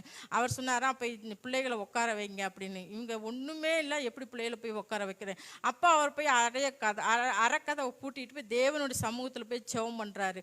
ஜெபம் பண்ணும்போது மறுபடியும் வந்து கதவை தட்டுறாங்க. மணி 8:45 ஆயிடுச்சு, என்னப்பா செய்யறதுன்ட்டு. அப்போ அவர் சொல்கிறார், இல்லை நீங்கள் பிளேட்டுகளை வைங்க அப்படின்னு சொன்னாங்கன்னா பிளேட்டுகளை கொண்டு போய் வச்சுட்டாங்களா. 8:50 ஆயிடுச்சா. 8:50 ஆனதுக்கு அப்புறமும் அந்த பிள்ளைகளுக்கு சாப்பாடு ஒன்றுமே வழி இல்லை. கரெக்டாக 9:15 ஸ்கூல் போகணும், என்ன செய்யணும் அப்படின்னும் போது அவர் சொன்னாரா, நீங்கள் போய் ப்ரேயர் பண்ணுங்க அப்படின்னாரா. அப்போ இவர் அறக்கதை பூட்டிட்டு அங்கே போய் தேவ சமூகத்தில் வந்து ஜெபம் பண்ணுறாரா. ஏசப்பா நீங்கள் சொன்னனால தான் நான் இந்த காரியத்தை நடத்தினேன். இன்றைக்கி இந்த பிள்ளைங்க வந்து வறுமையாக பட்னியாக ஸ்கூலுக்கு போகக்கூடாது அப்படின்னும் போது அந்த வழியாக வந்த ஒரு வேன் பார்த்தீங்கன்னா அந்த அநாதாசிரமத்துக்கு முன்னாடியே அந்த வேன் பஞ்சர் ஆயிடுச்சான். உடனே பாலை கொண்டு வந்து என்ன செய்யறதுன்னு தெரியாமல் இருக்கும்போது அப்போ அவங்க சொன்னாங்களா, இந்த மாதிரி பால் இருக்குது, என்ன செய்யணும் அப்படின்னா உடனே அந்த பால் அந்த பிள்ளைகளுக்கு அந்த 3000 பிள்ளைகளுக்கு என்ன தேவையோ அதை கொண்டு வந்து கொடுத்தாங்களாம். அதே போல் பார்த்தீங்கன்னா ஒரு ப்ரெட்டு பண்ணுற அந்த ஃபேக்ட்ரியில் வந்து அன்றைக்கி வந்து ஸ்ட்ரைக் ஆகிடுச்சான். உடனே பண்ணுனதுன்னா என்ன செய்ய முடியல தெரியல அப்படின்னும் போது அதே போல் கொண்டு வந்து அந்த கரெக்டாக 8:55 கொண்டு வந்து அங்கே கொடுத்தாங்களாம். கடந்த வாரத்தில் நம்ம கேட்டது போல் தேவன் ஒரு காரியத்தை செய்யணும்னு நினச்சிட்டாங்களாம். உங்களையும் என்னையும் கொண்டு இந்த காரியத்தை செய்யணும்னு நினச்சாங்கன்னா அந்த நிமிஷம் கிடையாது, அந்த நொடி பொழுது தேவன் அற்புதத்தை செய்யக்கூடியவராக இருப்பார். எதுக்கு அது செய்கிறாரு அப்படின்றத தேவன் பார்க்குறோன்னா நம்ம விசுவாசம் உள்ளவர்களாய் எவைகளை தேவனிடத்தில் கேட்குறோமோ அந்த காரியத்தை நம்ம பெற்றுக்கொள்ள வேண்டும். நம்ம விசுவாசம், நம்ம ஜெபம் வந்து வெறுமையாக இருக்கக்கூடாது. விசுவாசம் உள்ள ஜெபம் பிணியாளியை ரட்சிக்கும் என்று பார்க்கிறோம். அதே போல தான் அன்னாள் வந்து விசுவாசத்தோடு அவர் ஜெபம் பண்ணும்போது தேவன் இவ்வளோ பெரிய ஒரு தீர்க்கதரிசி, இவ்வளோ பெரிய ஒரு நியாயம் விசாரிக்கிறவராய், இவ்வளோ பெரிய ஒரு ஆசாரியரை தேவன் கொடுத்தார். அது அன்னாளுடைய ஜெபத்திற்கு தேவன் பதில் கொடுத்தவராக இருக்கிறார். இந்த ஜெபத்தில் அநேக காரியங்களை நாம் பார்க்க வேண்டும். முதலாவது என்ன செய்ய வேண்டும் என்றால் நம்ம ஜெபம் வந்து தனி ஜெபமாக இருக்க வேண்டும். அது வந்து மத்தேயு 14:23 நம்ம வாசிப்போம். ஏசப்பா வந்து ஒரு ஒலிவ மலையில் போய் அவர் தனித்து ஜெபம் பண்ணிக்கிறதை நம்ம பார்ப்போம்.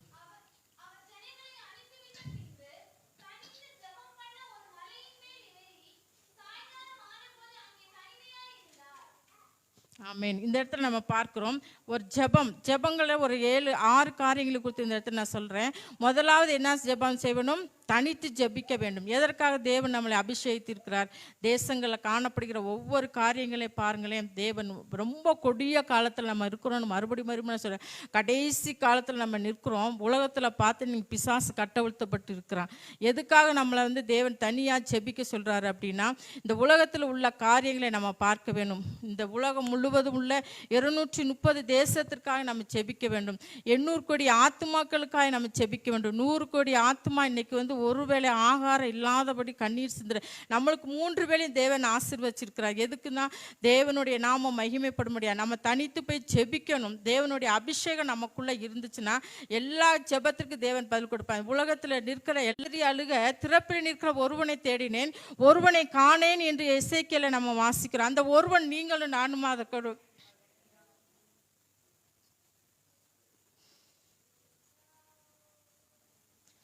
இன்னைக்கு நம்ம பிள்ளைகளுக்கு ஒரு காரியம் வந்துச்சுன்னா நம்ம எப்படி போய் ஜெபம் பண்றோம் பாருங்களேன். 67 லட்சம் குழந்தைங்க இன்னைக்கு இந்திய தேசத்துல ஊட்டச்சத்து உணவு இல்லாம மரிச்சிட்டு இருக்காங்களாம். ஒவ்வொரு நிமிஷமும் ஒவ்வொரு மணி நேரத்துக்கு 17 பிள்ளைங்க பாலிய பலாத்காரத்துக்கு ஆளாகிறாங்களாம். நம்ம இன்னைக்கு சுகபோகமா வாழ்றோம். நம்ம வாழ்க்கை இன்னைக்கு சுகபோகமா இருக்குது. ஆனா திறப்புல நம்ம நிற்கிறது கிடையாது, தனியா போய் ஜெபிக்கிறது கிடையாது. செல்போனு இந்த எலக்ட்ரானிக் பொருள் வந்ததுலேருந்து விசுவாசிகளுக்குள்ள ஜெபம் கம்மியாயிடுச்சு. நான் இந்த காரியத்தை எடுக்கும் போது தேவன் மறுபடியும்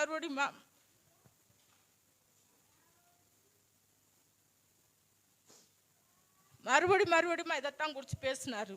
எதுக்கு அபிஷேகம்? எதுக்கு நம்மளை ஆண்டவர் இந்த அளவுக்கு ஆசீர்வச்சிருக்காரு? நீங்களும் நானும் திறப்புல தனியா போய் ஜெபம் பண்ணுங்க. ஜெபம் பண்ணும் போது கர்த்தர் சில அவருடைய பாரத்தை நமக்குள்ள வைப்பாரு. நம்ம ஜெபிக்காதபடி நம்ம வெளிவேஷமா தான் திரிகிறோம். நமக்குள்ள ஜெபம் இன்னைக்கு கம்மியா தான் இருக்குது. அதைத்தான் ஆண்டவர் அந்த காரியத்தை எடுக்கும் பொழுது அதைத்தான் ஆண்டவர் முதலாவது எனக்குள்ளேயே ஜெபம் கம்மியா தான் இருந்துச்சு. ஆனால் ஒவ்வொரு நிமிஷமும் நான் தேவ சமூகத்தில் நான் கேட்கும்போது ஆண்டவர் ஒவ்வொரு காரியங்களும் வெளிப்படுத்தினார். 67 லட்சம் குழந்தைங்க இன்னைக்கு நம்ம இந்திய தேசத்தில் நம்ம ஊட்டச்சத்து இல்லாமல் அது மறிச்சு போயிட்டு இருக்கிறாங்க ஒரு வருஷத்துக்கு. நீங்கள் கணக்கு பாருங்கள். இந்த குஜராத்தில் பார்த்தீங்கன்னா 2 வருஷத்துக்கு முன்னாடி 50,000 குழந்தைகளை காணாமா.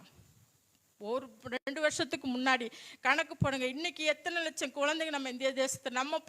நம்ம ஜெபிக்கிற ஜெபம் என் பிள்ளைங்க நல்லா இருக்கணும், என் பேர பிள்ளைங்க நல்லா இருக்கணும், என் குடும்பம் நல்லா இருக்கணும் தான் நம்ம ஜெபிக்கிறோம். ஆனால் தனியாக போய் நீங்கள் உட்காந்து ஜெபிச்சிங்கன்னா தேவனுடைய பாரம் அது என்னன்னு தேவன் நமக்குள்ள உணர்த்தக்கூடிய இருப்பாரு.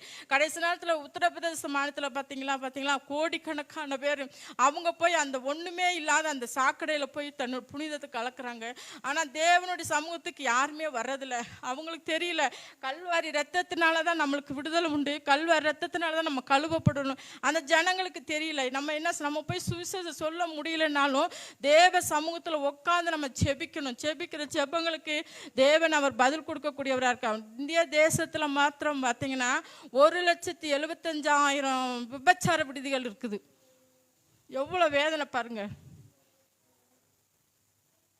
தேவன் இன்னைக்கு ரொம்ப துக்கப்படுறாரு, ரொம்ப துயரப்படுறாரு. 1,75,000 விபச்சார விடுதியில் 75 லட்சம் ஆண்களும் பெண்களும் அப்படியே இருக்காங்களாம். அது தேவனுடைய சமூகத்தில் நம்ம உட்காந்து ஜெபிக்கும் போது தேவன் சில பாரங்களை நம்மளுக்குள்ள கொடுக்குறாரு. அந்த தனிச்சபை எவ்வளோ முக்கியமானதுன்னு ஒவ்வொருவரும் உணரணும். இன்னைக்கு நம்ம நிர்விசாலமாக இருக்கிறோம், ஜெபிக்கிறது கிடையாது. ஆனால் ஆலயத்துக்கு வந்தால் மாத்திரம் ஜெபிக்கிற, வீட்டுக்கு போனால் அந்த ஜெபம் நமக்குள்ளே இருக்க மாட்டேங்குது. ஒரு சிலர் நல்லா ஜெபிக்கிறாங்க, ஒரு சிலர் ஜெப ஆவி இல்லைன்றது கர்த்தர் திட்டமும் தெளிவுமா சொல்றாரு. இந்த நாளில் இந்த ஜெப ஆவிக்காக நான் இந்த தனித்து ஏசப்பட்ட நம்ம ஒப்பு கொடுப்போம். ஏசப்பா நான் தனித்து நான் ஜெபிக்கிறேன் என் தேசத்திற்காக, என் ஜனங்களுக்காக, என்னுடைய ஆண்டவரே அப்பா. யூனிவர்சிட்டியில் படிக்கிற பிள்ளைகளெல்லாம் பாருங்களேன், பெற்றோருக்கு தெரியாமல் அவ்வளோ பாவம் செய்கிறாங்க. எதுக்கு தேவன் நம்முடைய கண்களுக்கு முன்னாடி எது காமிக்கிறாரு? எது காமிக்கிறார்? நம்ம கண்ணுங்களுக்கு முன்னாடி. ஏன் உலகத்தில் இருக்க எல்லாத்துக்கிட்டையுமே காமிக்கலாமே, ஏன் காமிக்கிறார்? நம்ம செபிப்பன்ற ஒரு தேசப்ப நம்ம மேலே ஒரு நம்பிக்கை வச்சிருக்கனால தான் அந்த காரியங்களெல்லாம் நம்மளுக்கு காமிக்கிறாரு. நம்ம ஜெபிக்கணும். தனி ஜெபம் நம்ம இந்த சபையில் மட்டுமல்ல, கூடி ஜெபிக்கிறது மாத்திரமல்ல, வீட்டில் போய் அறக்கதவை பூட்டி ஆண்டவருடைய சமூகத்தில் நீங்கள் ஜெபம் பண்ணுங்க. தேவன் இன்னும் வல்லமையாக உங்களுக்கு காரியங்களை வெளிப்படுத்துவார்.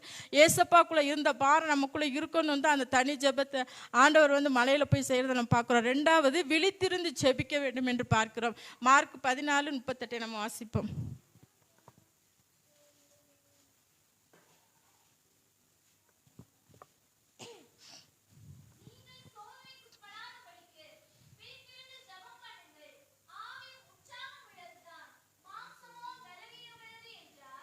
ஆமென். நம்ம என்ன செய்யணுமா, விழித்திருந்து ஜெபிக்க வேண்டும் என்று கர்த்தர் சொல்கிறார். ஒவ்வொரு நம்ம விழித்திருந்துன்னு கண்ணை திறந்துட்டு விழிக்கிறதல்ல, ஆவிக்குரிய காரியங்கள் நம்ம விழித்திருந்து ஜெபிக்க வேண்டும். அதைத்தான் ஏசப்பா நம்மளுக்கு முன்மாதிரியாக காண்பிக்கிறார். இந்த உலகத்தின் சோதனையில் நம்ம சிக்கி விடாதபடிக்கு நம்ம என்ன செய்யணுமா, விழித்திருந்து நம்ம ஜெபிக்கணும். அநேக அக்னியாஸ்திரங்கள் நமக்கு விரோதமாக எழும்புகிறார். அநேக சத்துருக்கள் நம்மளுக்கு முன்பாக எழும்புறாங்க. நம்ம பாவத்தில் தள்ள வேணும்னு இன்னைக்கு அநேகர் எழும்புறாங்க. ஆனால் நம்ம அந்த ஒரு காரியத்துக்காக என்ன செய்யணும், உலகத்தின் சிற்றின்பங்களை விட்டு உதறி தள்ளிவிட்டு தேவனுடைய சமூகத்தில் நம்ம என்ன செய்யணுமா, விழித்திருந்து ஜெபிக்க வேண்டும். அதைத்தான் ஏசப்பா நம்மளுக்கு முன்மாதிரியாக காண்பிக்கிறார். உலகத்தினுடைய அக்னியாஸ்திரங்களுக்கும் உலகத்தின் அசுத்தங்களுக்கும் நம்ம விலக்கி என்ன செய்ய வேண்டும், விழித்திருந்து ஜெபிக்க வேண்டும். மூன்றாவதாக தேவ சித்தம் அறிந்து ஜெபிக்க வேண்டும் என்று ஏசப்பா சொல்றாரு. லூக்கா 22ஆம் அதிகாரம் 42வது வசனம்.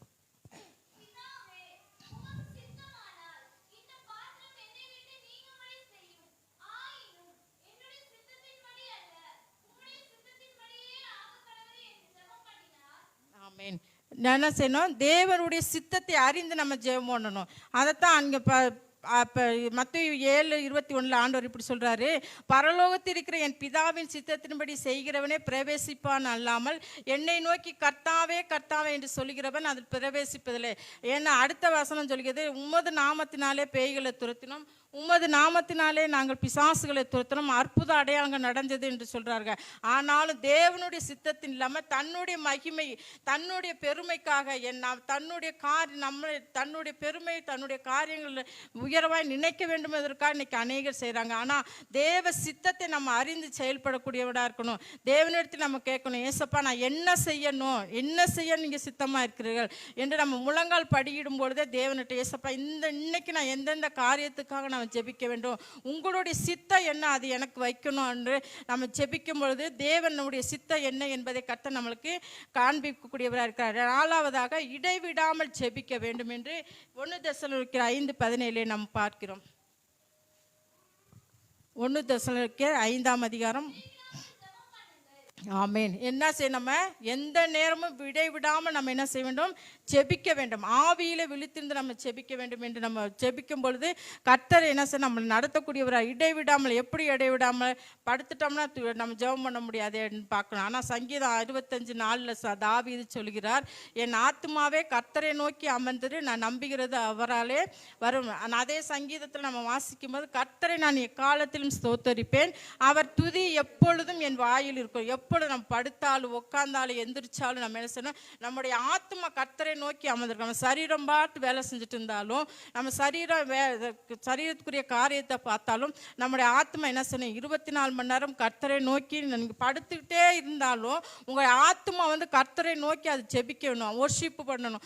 ஆத்மா வசனங்களை தியானிக்கக்கூடியதாக இருக்குது. அதைத்தான் ஆண்டவர் சொல்கிறாரு, நம்முடைய சரீரம் எப்படி போனாலும் பரவாயில்ல, நம்முடைய ஆத்மா கர்த்தருக்குள்ள எப்படி போனாலும், நம்ம உலக காரியம் உலக வேலைகளை செய்தாலும் நம்முடைய ஆவி ஆத்மா கர்த்தரை இடைவிடாமல் ஜெபித்து கொண்டே இருக்க வேண்டும் என்று நாம் பார்க்கிறோம். 5வது பார்த்தோம்னா பரிசுத்த ஆவிக்குள்ளாய் நம்ம ஜெபிக்க வேண்டும் என்று பார்க்கிறோம். யூதா 20ஆம் வசனம். வெளிப்படுத்துறதுக்கு முந்தின அதிகாரம்.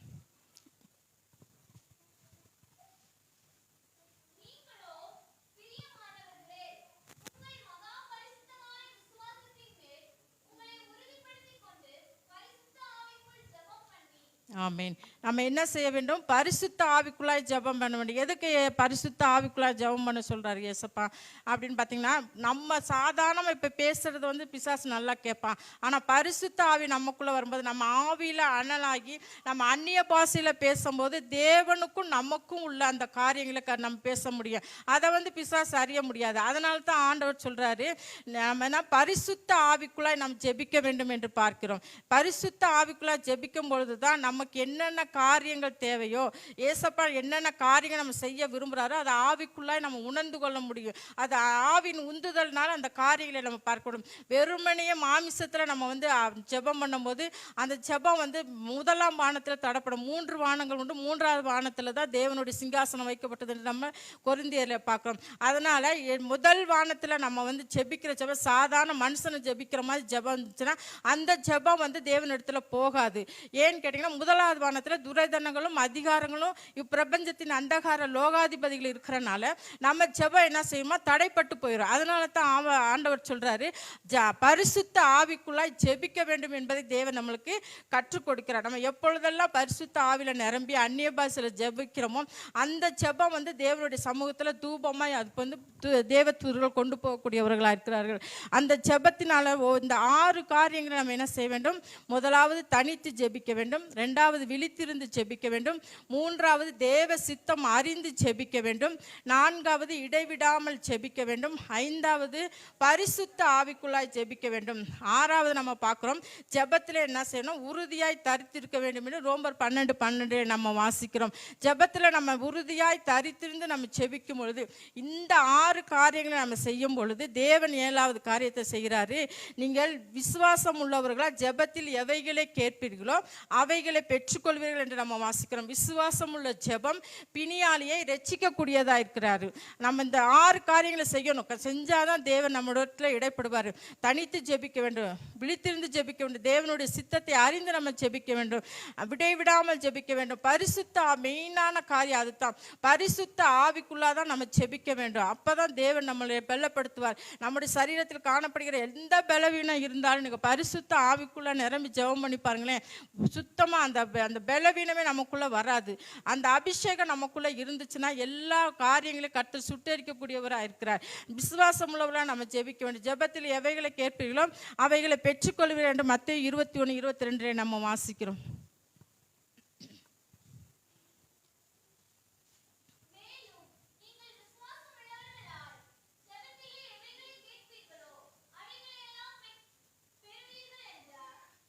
ஆமென். நம்ம ஜெபத்தில் எவைகளை கேட்கிறோமோ அவைகளே நம்ம பெருகணும். எப்படி நம்ம எந்த நாமத்தில் நம்ம ஜெபிக்க வேண்டும்? இயேசு கிறிஸ்துவின் நாமத்தில் தான் நம்ம ஜெபிக்க வேண்டும். அந்த இயேசு கிறிஸ்துவின் நாமத்தில் நம்ம ஜெபிக்க வேண்டும். பிதாவாகிய குமாரன் பரிசுத்த ஆவியா நமக்குள்ளே அவர் வாசம் பண்ணுகிற தேவன் மாத்திரமல்ல, அந்த நாமத்துக்கு தான் அதிகாரம் உண்டு, அந்த நாமத்துக்கு தான் வல்லமை உண்டு. அந்த இயேசு கிறிஸ்துவின் நாமத்தை நம்ம சொல்லும் பொழுதுதான் பிசாசு அவன் நடுங்கக்கூடியவனாக இருக்கிறார். அதைத்தான் யோவான் 14:13 நம்ம வாசிக்கலாம். இயேசுவின் நாமத்திலே நம்ம எதை கேட்டாலும் நம்ம பெறக்கூடியவர்களாக காணப்படுகிறோம்.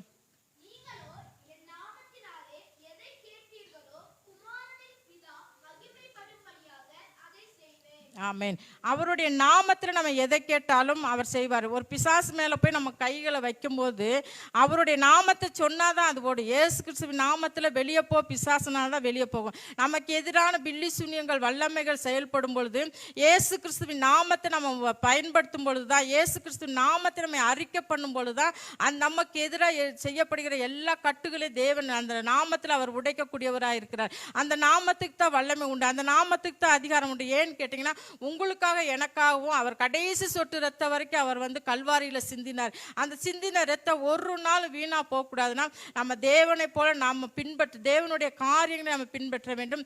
தேவன் நம்ம பாடுற பாட்டு உண்மை போல நாம் மாறணும் ஏசையான்ற மாதிரி அவரை போல நம்ம மாறினாதான் நமக்குள்ள அந்த ஜெபம் அந்த உபவாசம் வந்து நமக்குள்ள கிரியை செய்யும். அந்த ஜெபம் நமக்குள்ள கிரியை செய்யும். அவரை போல நம்ம வந்து மாறி ஏசப்பா என்னென்ன காரியங்களை செய்தாரோ அந்த காரியங்களை நம்ம செய்வதற்கு அவரை போல நம்ம பரிசுத்தம் உள்ளவர்களாய் காணப்பட வேண்டும். 3வது அன்னாள் என்ன செய்தார்னா ஆராதனை செய்தார்கள் என்று பார்க்கிறோம். ஆராதனையில் நம்ம எப்படி இருக்கணும்? சங்கீதம் 102 நம்ம வாசிக்கும் பொழுதும் மகிழ்ச்சியோடு கர்த்தருக்கு ஆராதனை செய்ய வேண்டும் என்று கர்த்தர் சொல்கிறார்.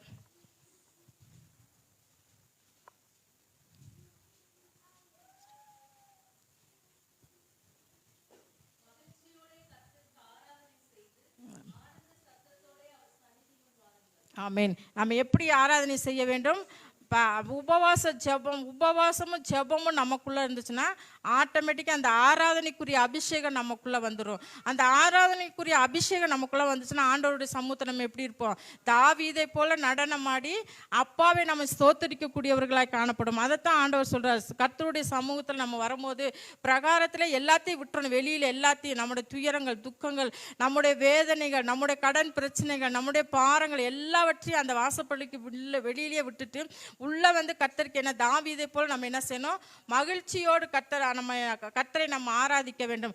யாரை நம்ம ஆராதிக்க வேண்டுமோ அவர் ஒருவரே, இயேசு கிறிஸ்து ஒருவரே மாத்திரம்தான் நம்ம ஆராதிக்க வேண்டும். அதைத்தான் லூக்கா மத்தேயு 4:8 வாசிக்கும் பொழுது பிசாசு 3 தடவை சோதிக்கிறான். சோதிக்கும் போது ஆண்டவர் சொல்றாரு, அப்பாலே போ சாத்தானே, உன் தேவனாகிய கர்த்தர் ஒருவரே நீ ஆராதிப்பாயாக. நம்ம பிசாசுகளுக்கு பல ஆராதனை உண்டு.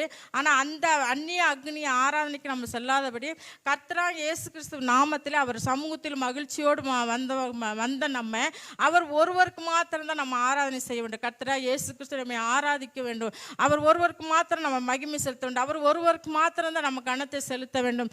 அதே போல பார்த்தோம்னா நம்ம எப்படி தேவனுக்கு பிரியமாய் ஆராதனை செய்ய வேண்டுமா? எபிரேயர் 12:28 நம்ம வாசிப்போம்.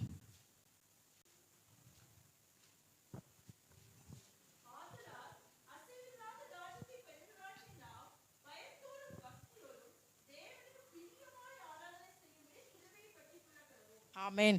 நம்ம என்ன கிருபையை பற்றி கொள்ள வேண்டும் என்றால் நம் தேவனுக்கு பிரியமான ஆராதனை செய்ய வேண்டும். அது கலாத்தியர்ல ரோமர்ல புத்தி இல்லாத கலாத்தியரை இத்தனை வீணாய் நீங்கள் ஆராதனை செய்கிறது, அந்த ஒரு புத்தி இல்லாத ஆராதனை அல்ல, தேவனுக்கு பிரியமான ஆராதனை செய்யக்கூடியவர்களாய் நம்ம காணப்பட வேண்டும். இந்த அண்ணால் எப்படின்னா இந்த 3 காரியத்தை செய்தவர்கள் மாத்திரமல்ல, அவர் தேவனுடைய வருகையை காத்திருப்பதற்கான சுவிசேஷத்தை அவர் சொன்னார்கள். மார்க் 16:16 நம்ம வாசிக்கும் பொழுதும், நீங்கள் புறப்பட்டு போய் சகல ஜாதிக்கும் சுவிசேஷம் சொல்லுங்கன்றார். உலகத்தின் சகல ஜாதிகள். அப்போ நம்ம இந்த இடத்துல நம்ம உட்கார்ந்து இந்த 3 காரியங்களை செய்கிறவரை மாத்திரமல்ல, நம்ம புறப்பட்டு போகணும். புறப்பட்டு போனாதான் தேவன் கிரியை செய்வார். எதுக்கு அபிஷேகம், எதுக்கு வல்லமை, எதுக்கு வரங்கள் அப்படின்னா நம்ம புறப்பட்டு போய் நமக்குள்ள இருக்கிற அபிஷேகம், எலியாவுக்குள்ள எப்படி அவனுடைய பாத்திரம் நிரம்பி வழிமுடியான ஒரு அபிஷேகம் இருந்துச்சோ, அந்த அபிஷேகம் தேவன் இன்னைக்கு நம்ம சபையில் நம்ம கொடுத்துருக்க நான் உறுதியாக சொல்றேன். ஏன்னு கேட்டால் ஒவ்வொருவருக்குள்ளே தேவனுடைய அபிஷேகம் இருக்கிறதை நம்ம காண்கிறோம். அந்த அபிஷேகத்தோடு நம்ம புறப்பட்டு போய் பாவத்திலும் சாபத்தில் இருக்கிற ஜனங்களுக்கு நம்ம சுவிசேஷத்தை சொல்லும் போது அவர்கள் மனம் திரும்பக்கூடியவர்களாக இருக்கார். ஒரு காரியத்தை நம்மளோட வாழ்க்கையில் கர்த்தர் அனுமதிக்கிறார் அப்படின்னா, ஏன்னா எந்த பாதையில் நம்ம போகிறோமோ அந்த பாதையில் உள்ளவங்களுக்காக தான் நம்ம ஜெபிக்க முடியும். எந்த பாதையில் போலையோ அந்த பாதையில் நம்ம என்ன பண்ண முடியாது, ஜெபிக்க முடியாது. தேவன் ஒவ்வொருவருக்குள்ள ஒவ்வொரு தாகத்தையும் ஒவ்வொரு பாரத்தையும் ஒரு ஆத்மா ஒரு தாகத்தை வச்சிருக்கிறாரு. ஏன்னு கேட்டால் எந்த காரியத்துக்காக நம்ம ஜெபிக்க வேண்டும் என்பது இவங்ககிட்ட இந்த காரியத்தை கொடுத்தா இவங்க இப்படி ஜெபிப்பாங்க, இவங்ககிட்ட இந்த காரியத்தை கொடுத்தா இவங்க ஜெபம் பண்ணுவாங்க அப்படின்னு தான் அன்னாளை தேர்ந்தெடுத்தாங்க. அந்த அன்னாள் விதவையா இருந்தாலும் யாகேலுக்குள்ள ஒரு அபிஷேகம் இருந்துச்சு. நியாயாதிபதிகள் 4ஆம் அதிகாரம் 5வது அதிகாரத்தில் நம்ம 5:24 வாசிக்கும் போது, அவள் வீட்டில் தான் இருந்தார். ராகேல் இல்லை யாகேல். அந்த யாகேல் வீட்டில் தான் இருந்தாங்க. ஆனாலும் ஆசீர்வதிக்கப்பட்ட பெண்ணாக இருந்தார். அதனால தான் அந்த இஸ்ரவேல் ஜனங்களுக்கு விரோதமாக எழும்பின செசேராவை அவள் சுற்றி பாலை கேட்டால் பாலை கொடுத்தா, தண்ணியை கேட்டதுக்கு பாலை கொடுத்தா. அந்த செசேராவுக்குள்ள அந்த ஒரு அபிஷேகம் வீட்டில் இருந்தாலும் அந்த சத்ருவை மேற்கொள்ளக்கூடிய ஒரு அபிஷேகம் இருந்துச்சு. இன்னைக்கு நம்ம வீட்டில் இருந்தாலும் பெண்கள் வீட்டில் இருந்தாலும் அந்த அபிஷேகத்தை நம்ம பெற வேண்டும் எந்த நேரத்திலும். ஏன்னா இன்னைக்கு அநேக குடும்பங்களுக்குள்ள கணவனுக்கு விரோதமாய் மனைவி, மனைவிக்கு விரோதமாய் கணவன்கள், இப்படி பிள்ளைகளுக்கு விரோதமாய் பெற்றோர்கள் இன்னைக்கு பாவங்கள் பெருகி போயிடுச்சு. ஏன் இந்த பாவங்களை எதிர்த்து நிற்பதற்கு இந்த அன்னாலை போல நாமளும் தேவனுடைய வசனத்தை தியானிக்கக்கூடிய பிள்ளைகளாக இருக்கணும், ஜெபிக்கக்கூடிய பிள்ளைகளாக இருக்கணும், ஆராதிக்கக்கூடியவர்களாக இருக்க வேண்டும். நம்ம எல்லோரும் எழுந்து நிற்போம். இந்த 3 காரியங்களை கர்த்தர் நமக்குள்ளாய் கிரியை செய்யும்படியாக இந்த அபிஷேகத்தை நம்ம பெறக்கூடியவர்களாய் நாம் எழுந்து ஏசப்பா இந்த அன்னாலை போல நான் தேவனுடைய உங்கள் சமூகத்தை விட்டு நான் பிரியாமல் இருக்கணும். ஏசப்பா இந்த 3 காரியத்தில் உபவாசிக்க வேண்டும், ஜெபிக்க வேண்டும், நான் ஆராதனை செய்ய வேண்டும். இந்த 3 காரியங்கள் எனக்குள்ளாய் வர வேண்டும். நான் அந்த காரியத்தை நான் யாராவது ஏதாவது ஒரு காரியத்தில் நம்ம குறைப்பட்டவர்களாக இருப்போம். எதில் நம்ம குறைப்பட்டிருக்கோம்? உபவாசத்தில் குறைப்பட்டு இருக்கிறோமா, இல்லை ஜெபத்தில் குறைவுபட்டு இருக்கிறோமா, இல்லை ஆராதனையில் நம்ம தேவனை ஆராதிக்கிற ஆராதனையில் குறைவுபட்டு இருக்கிறோமா? நம்மை நாமே நிதானிப்போம்.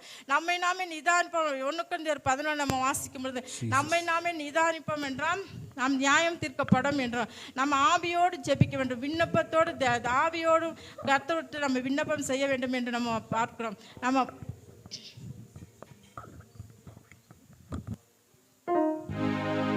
எலியாவின் தேவனே, இறங்கிடும் தெய்வமே, எலியாவின் தேவனே,